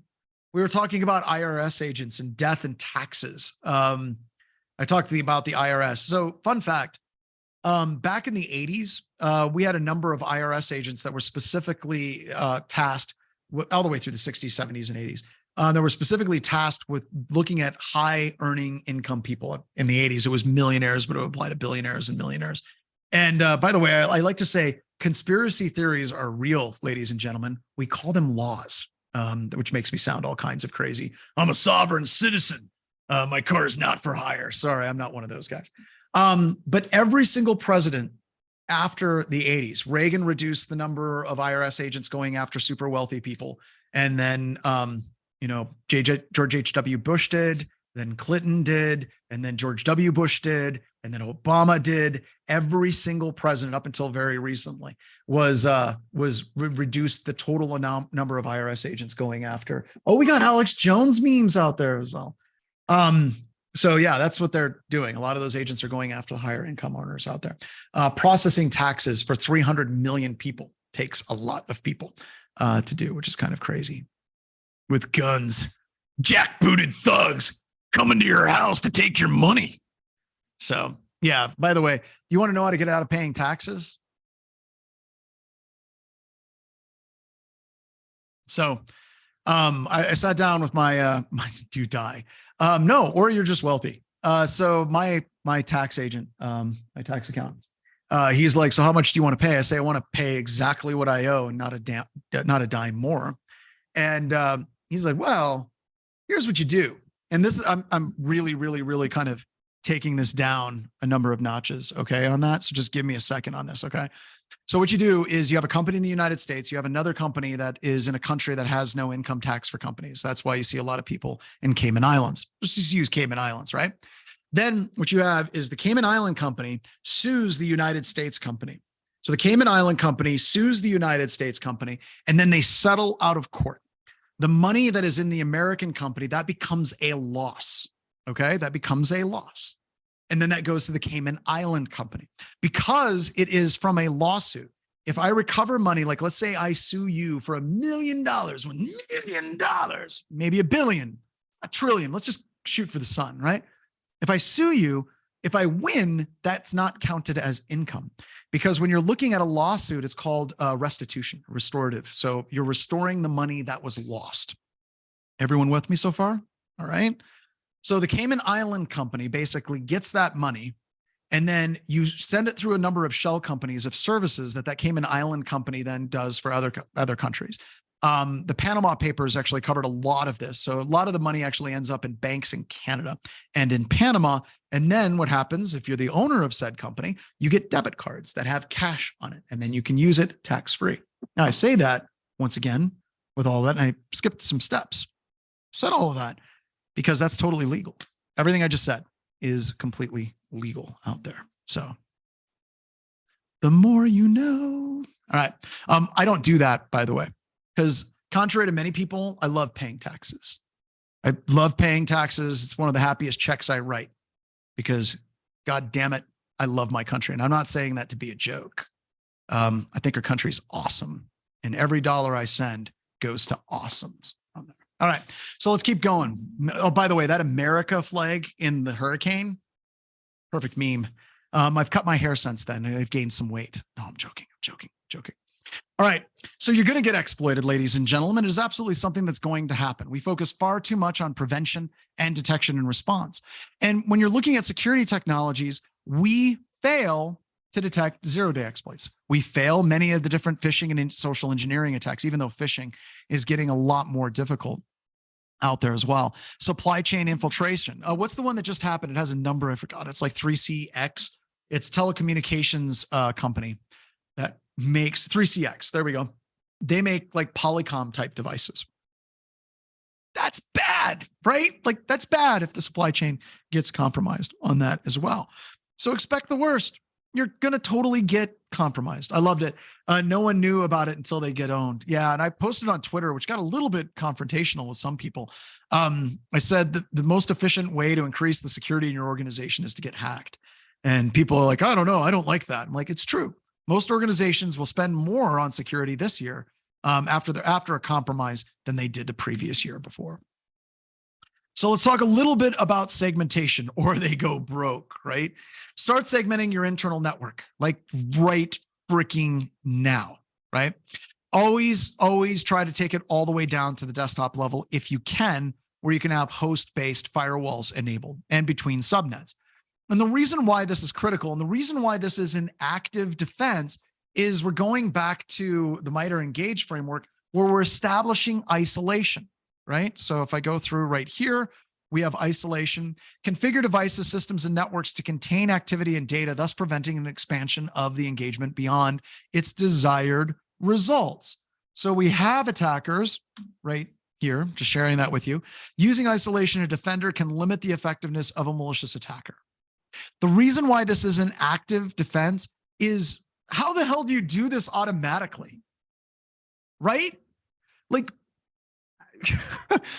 if you try to do it like automatically, there's been a number of vendors, like Forescout is one of them. And I think Forescout is really cool. Cisco ICE is another one. It's very hard to implement it. Yeah, even AI is like, good luck. So it requires us to implement it. It requires us to be engaged. And there's a number of attacks like pass the hash attack, pass the ticket, security access token impersonation, and kind of moving that bar to make it a lot more difficult for an attacker to move laterally. So what I say, like death and taxes. Sorry, we got into taxes, and I know it's probably a sore subject for some people. But death and taxes are something that's just acceptable. Doesn't mean you like it. It's just something that's going to happen, right? Like you're gonna die. You accept that on a day-to-day basis, right? It's just something that's going to happen. When you're looking at a compromise and an attack on your environment, you are going to get compromised. There is going to be malware on your network. It is, as Fat Man Will said, it is inevitable, right? It is inevitable.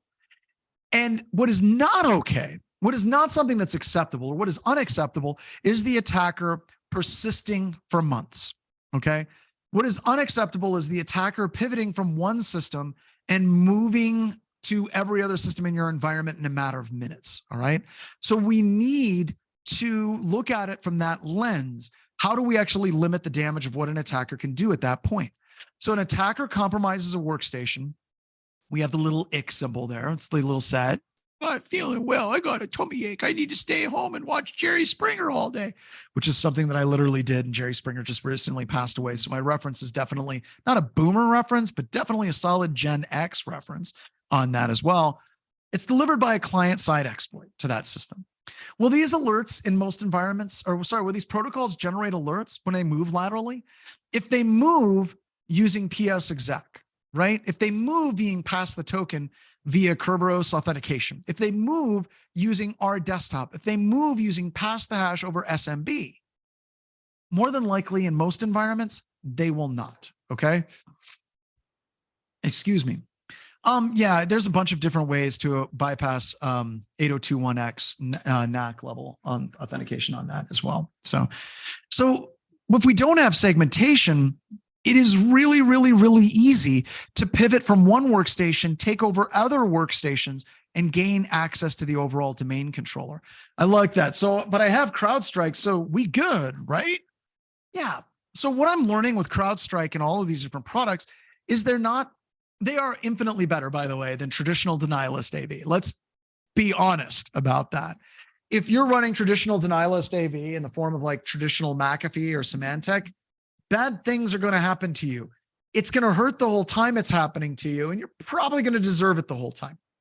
If you're running CrowdStrike or Cylance or Microsoft Defender, you're infinitely better than that, right?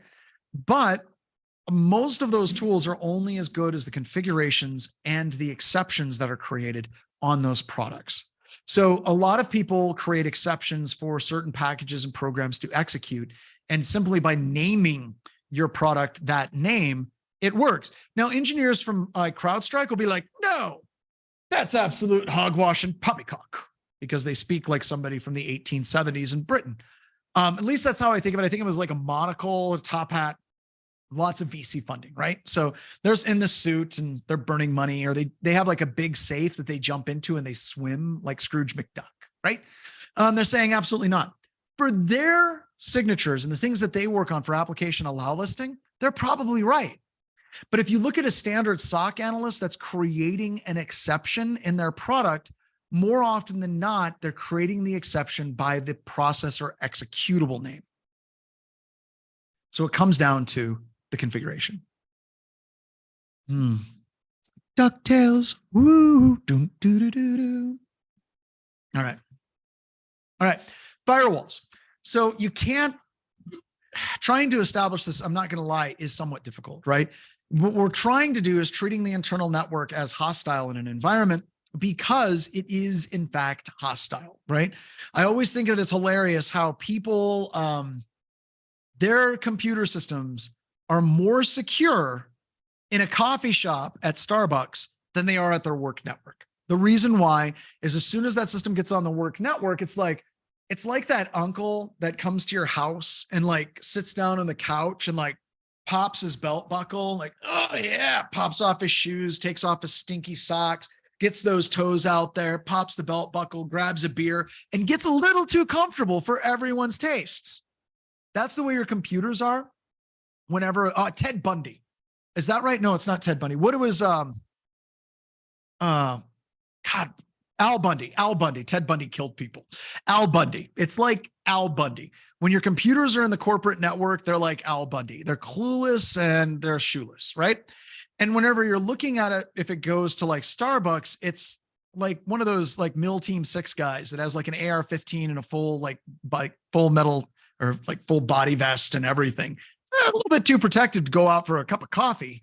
So when we're looking at that, that's how your computers are, right? What we really, really want is to have that level of protection everywhere we go on our computer system, right?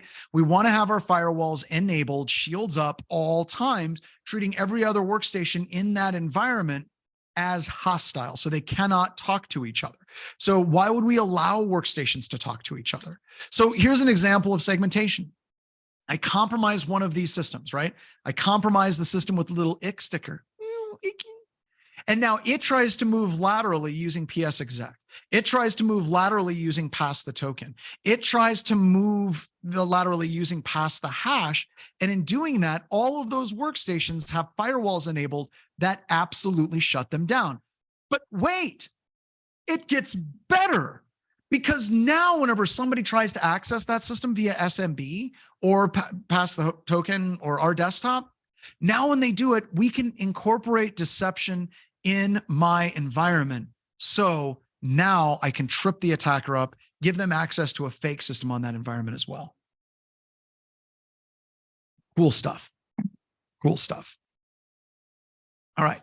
So if we're looking at detecting an insider, and this is all being set up because I know you're all like, wow, we're going through like halfway through the day and we haven't done a lab yet. Stick with me. Like literally the next 2 days, I sit upstairs for the majority of class, hang out with my wife and drink coffee. Yes, even more coffee, because there's so many different hands-on labs that we're going to be doing. So just stay with me. All right. So it's coming. Another statement that I say that is harsh is if you cannot detect an insider, your network is not secure. If you cannot detect an insider, your network is not secure. All right. And the reason why is anytime someone compromises a workstation in your environment, that attacker is now running the victim's computer system like a puppet. So if I were to hack, let's say Andrea's computer system, just because she's right there. If I hack Andrea's computer system, effectively on that network, I'm Andrea.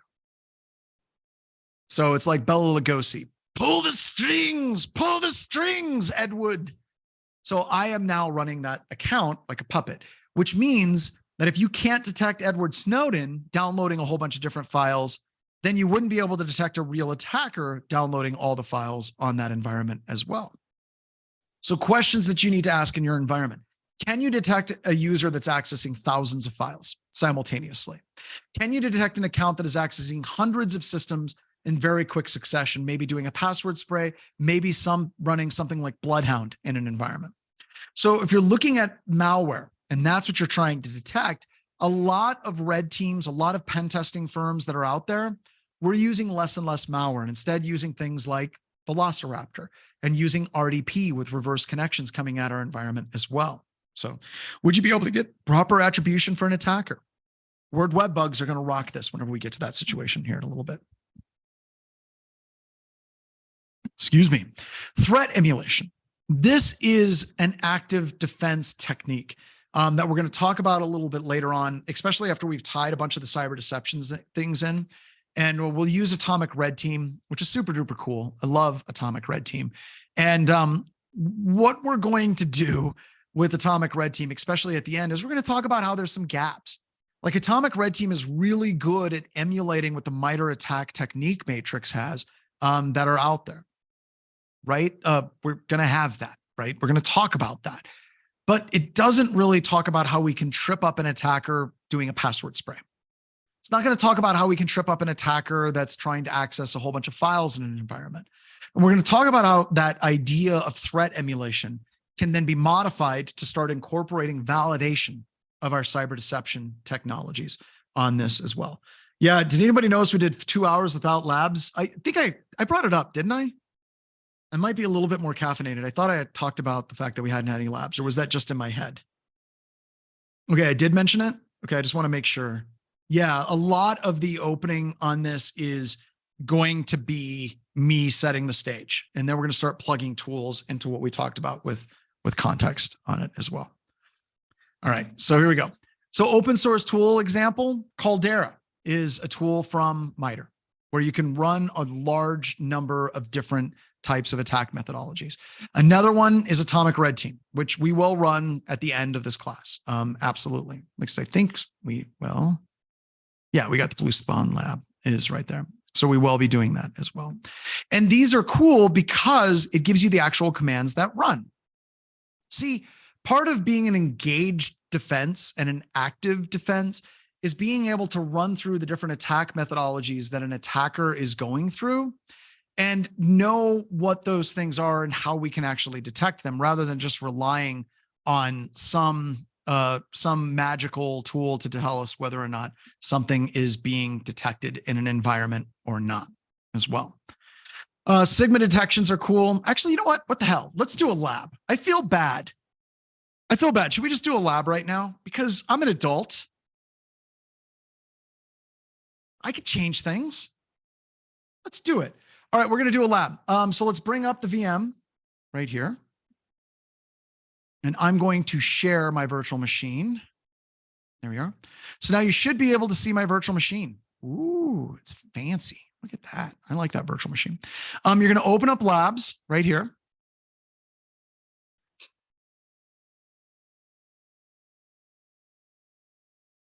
Come on, you can do it. I think my system is just waking up. All right. So the lab that we're going to do, let me go back to my slides here. Let me go back to this and we're going to go into intro labs. The lab that we're going to do is the Blue Spawn lab. All right, here we go. We're going to go and we're going to do some quick adversarial emulation. Now, this is one of those labs that permeates, I think, in every single class I teach. This and Rita for sure are in every single class because I think it's core to SOC skills, it's core to security, and it's core to an active defense. And with MITRE Engage, you can actually go through and you can start testing these things as well. So when we're doing on this, all right, so you're going to make sure that your AV is disabled to start. That would be the first thing that you're going to do. Then what you're going to do is you're going to open up a command prompt by opening up Windows Terminal as an administrator. Then you're going to CD. By the way, there's a difference when it says command prompt, use command prompt. When it says Ubuntu, use Ubuntu, specifically 1804. If you have 1804.2, don't use that one. Use 1804 on that. Then you're going to run Blue Spawn on your system. And this is going to be a stand-in for your endpoint product. You would never, ever run this as the legitimate antivirus on your computer system, like ever. Just don't ever do that under any circumstances. That's not what we're talking about here. So you're going to go ahead and you're going to run Blue Spawn as a stand-in for your EDR. This is something we do in the active SOC for Black Hills Information Security. We have adversarial emulation scripts that we try to run constantly. And the question is, would having AV have blocked all of these? Maybe. So what you do, Medi, is you would run your AV and then you would allow the scripts to execute, but it would run an alerting non-blocking mode, which means it would allow the scripts to execute and it would tell you what it would have done. Would it have blocked it? Would it allow it to execute? Would it be a medium? Would it be a high? Would it be a critical? Does that answer your question, MMD? Just want to make sure I'm answering it correctly. And plus, that's an assumption, right? We're making an assumption that the AV would work. But you also have the alerting pipeline. So are the alerts flowing from your EDR to your main SIM? Are your firewall rules or group policy rules somehow breaking that alerting flow? This is something you can do to test to make sure that your end-to-end is working properly in your environment. Would it be bad to run Blue Spawn? I wouldn't run it as my primary EDR. I wouldn't. It is a university project that was created for a cyber collegiate defense competition. Then we're going to open up a PowerShell prompt. We're going to CD into invoke Atomic Red Team. We're going to install the module PowerShell.yaml. We're going to import the module, invoke Atomic Red Team, and then we're going to run the atomic tests. We're going to run all of them. And it's going to take like 5 to 10 minutes for it to actually start executing these different tests on that as well. So be patient. It can take a while for it to run. Then whenever it runs, you can go over and you can look at Blue Spawn and see which detects it actually fired up at the end. All right. So we've got a break now. We're going to take 10 minutes and then you can do the lab and we'll resume in about 30 minutes. So there's a break and the lab that we're going to work on. All right. So let's get rolling. Is that, Is that us? is that us? Are we break? It's Did we break something? break time. Break Break dancing. time. Break time. Break time. Megan Hey, always everybody. breaks everything. Yes. And I She fixed it. break dancing there for a minute. You were gonna twerk, remember? I'm Thankful that you did not. We went and You got worked Turkish. enough today. He's twerked enough today. Yeah. He's all twerked out. We got Turkish coffee. He did. Kind of like calms our brains because Mhm. it does has the opposite effect. Huh. Is Isn't it that a anyone- sign of ADHD?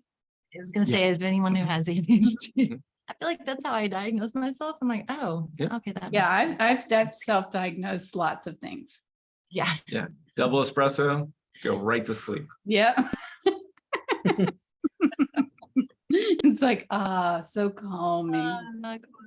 So quiet. Someone asked, they came in late, is this the first lab? So good question. That Yes. question was asked in Zoom. As a reminder, we try to answer all questions in Discord because Sorry. Twerkish copy. I know, I saw that too. That was a good one. Ah, Turkish coffee. I love our students. I mean, they're they're so witty and fun. That's why we hang out here. Mhm. That's why, yeah, it's not us. Yeah. It's Just to watch Birch. Discord. I guess, you know, some of you might be new to all this. Mhm. So do you have any questions for us about anti-siphon, about training, about labs, about Wild West Hack and Fest coming up in October? Conferences we'll be at, Yeah. things we're creating for you guys. Anything. If not, we will not be Yeah. offended. Yeah. It's it- fine. Yeah. They're like, I really don't care. I'm here. We're getting ready to do a lab. No, yes and no. Any more visits to the DMV area? Ooh, a backdoors and breaches tutorial. Ooh. That'd be fun. So the way it works for backdoors and breaches, any organization can reach out to us and we'll come and do a free 1-hour demo with you and your organization. We do those, I do like 3 a week. Ian does a couple a week. I used to schedule like 2 a day for you. Yeah, yeah, for like a year I did 2 a day. And that was because you said you can schedule up to 2 a day. Yeah, So I packed it. Yeah. I did. And it was fun. You got real good at them. Cards. Oh, yeah. so we have bear versus bear trading cards Mhm. and I requested 100 uncut sheets of the bear versus bear trading cards. So that way some of you who purchase bear versus bear #1 in the future will get mailed one of these absolutely for free. And Jam Lingle, this whole team's going to Wild West Hack and Fest this year. That's Yes. fantastic. No, that's awesome. That is very awesome. Please say hi multiple times. Just come and hang out with us. That's why we're gonna be there. Mhm. It's to Yeah. really just. Mhm. Yeah, I don't go there to like do any setting up or helping with any. I just go there to meet people. That's why I go. Mhm. You got to share your gift, Jason, of you just as a worker in general. The one that you respond with every time that we're all like panicking and. Oh, yeah, okay. Yeah. I got you But- guys. So this is such an accurate representation of what Jason contributes. Jason Crafton, the Hawk. Grafton. the Mhm. Hold Hawk. on. I gotta find it. Discord is different. I don't think Discord Oh. has it. Oh, you got to find it because it is just perfect. You have our go-to gifts, right? Yes. Someone asked about AC Hunter installation and we, I believe, just put that on our YouTube video. So I'm checking right now for that person. Just gonna include all the text that you release for Factors. 99. I will post the link to our store. And then also the digital version is completely free, so I will post that as well. There's that. Okay, open that. My small town IT guy. Yes, already booked for Wild West Hack and Fest. Ticket, flight, hotels, everything. It's a commitment. It's a monetary commitment. So thank you for making it. I'm not sure if that's exactly what you need for AC Hunter, but I think both of them work similar. Who should we reach out to if we want to do training for backdoors and breaches? You can reach out to jason@blackhillsinfosec.com or deb@blackhillsinfosec.com. If you want a response, you can reach out to me. Shots fired. We know our wheelhouse. I triage my response. It's team effort. We are the concept Yeah. community team. Yeah, as I'm So- doing demos, I can't quite Yeah. be responding to everyone's messages because one of the most difficult things about leading a backdoors and breaches demo is active listening. Mm. I'm actively listening for 60 straight minutes. You're just There's no winging multitasking. You're winging it every time. Yeah, you got to listen to what people are saying, what they're doing, so that we make sure. Yes. Listening is hard. It That is. was- Multitasking for me is way easier than listening. Multitasking. That was the hardest part about in-person conferences again, was the giving someone your complete and total attention Mhm. instead of just constantly multitasking like you do on a Zoom call or something. Mm. Right. Apparently finding an animated gift is very difficult for me. You're still working on it, buddy? I am. We're gonna bail here in 1 minute so that they can get to their labs, so that we don't keep them from that. So hurry up with your gift, my friend. Yeah. I'm trying. I'm trying. Let me see if I can find it. We're just Hmm. waiting so patiently. It's I'm just not patient. so perfect. I wish I My could. dogs are really bothering me right now to go outside too. And Lucana, John teaches a intro to SOC class Mm. and getting started in security class. Those two classes, if you haven't taken them yet, then I do recommend those. Other than that, watching John Hammond, Mhm. watching IPSEC and watching and participating with Gerald Ozier are some of the best Simply ways. Cyber, yeah. Yeah, Simply Cybers. TCM security is great. I was as just well. gonna say TCM is good. Mhm. Ilion is wearing his Malware Finds a Way shirt. It is definitely one of my favorites as well. Yeah. So we're gonna let you all get back to labs. And we might see you at the next break unless John's like, they need to do their No, work. thank you. All right. I'll find that picture for you guys too. Yes, please do. All right, bye. Bye-bye, everybody.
Hello, everybody.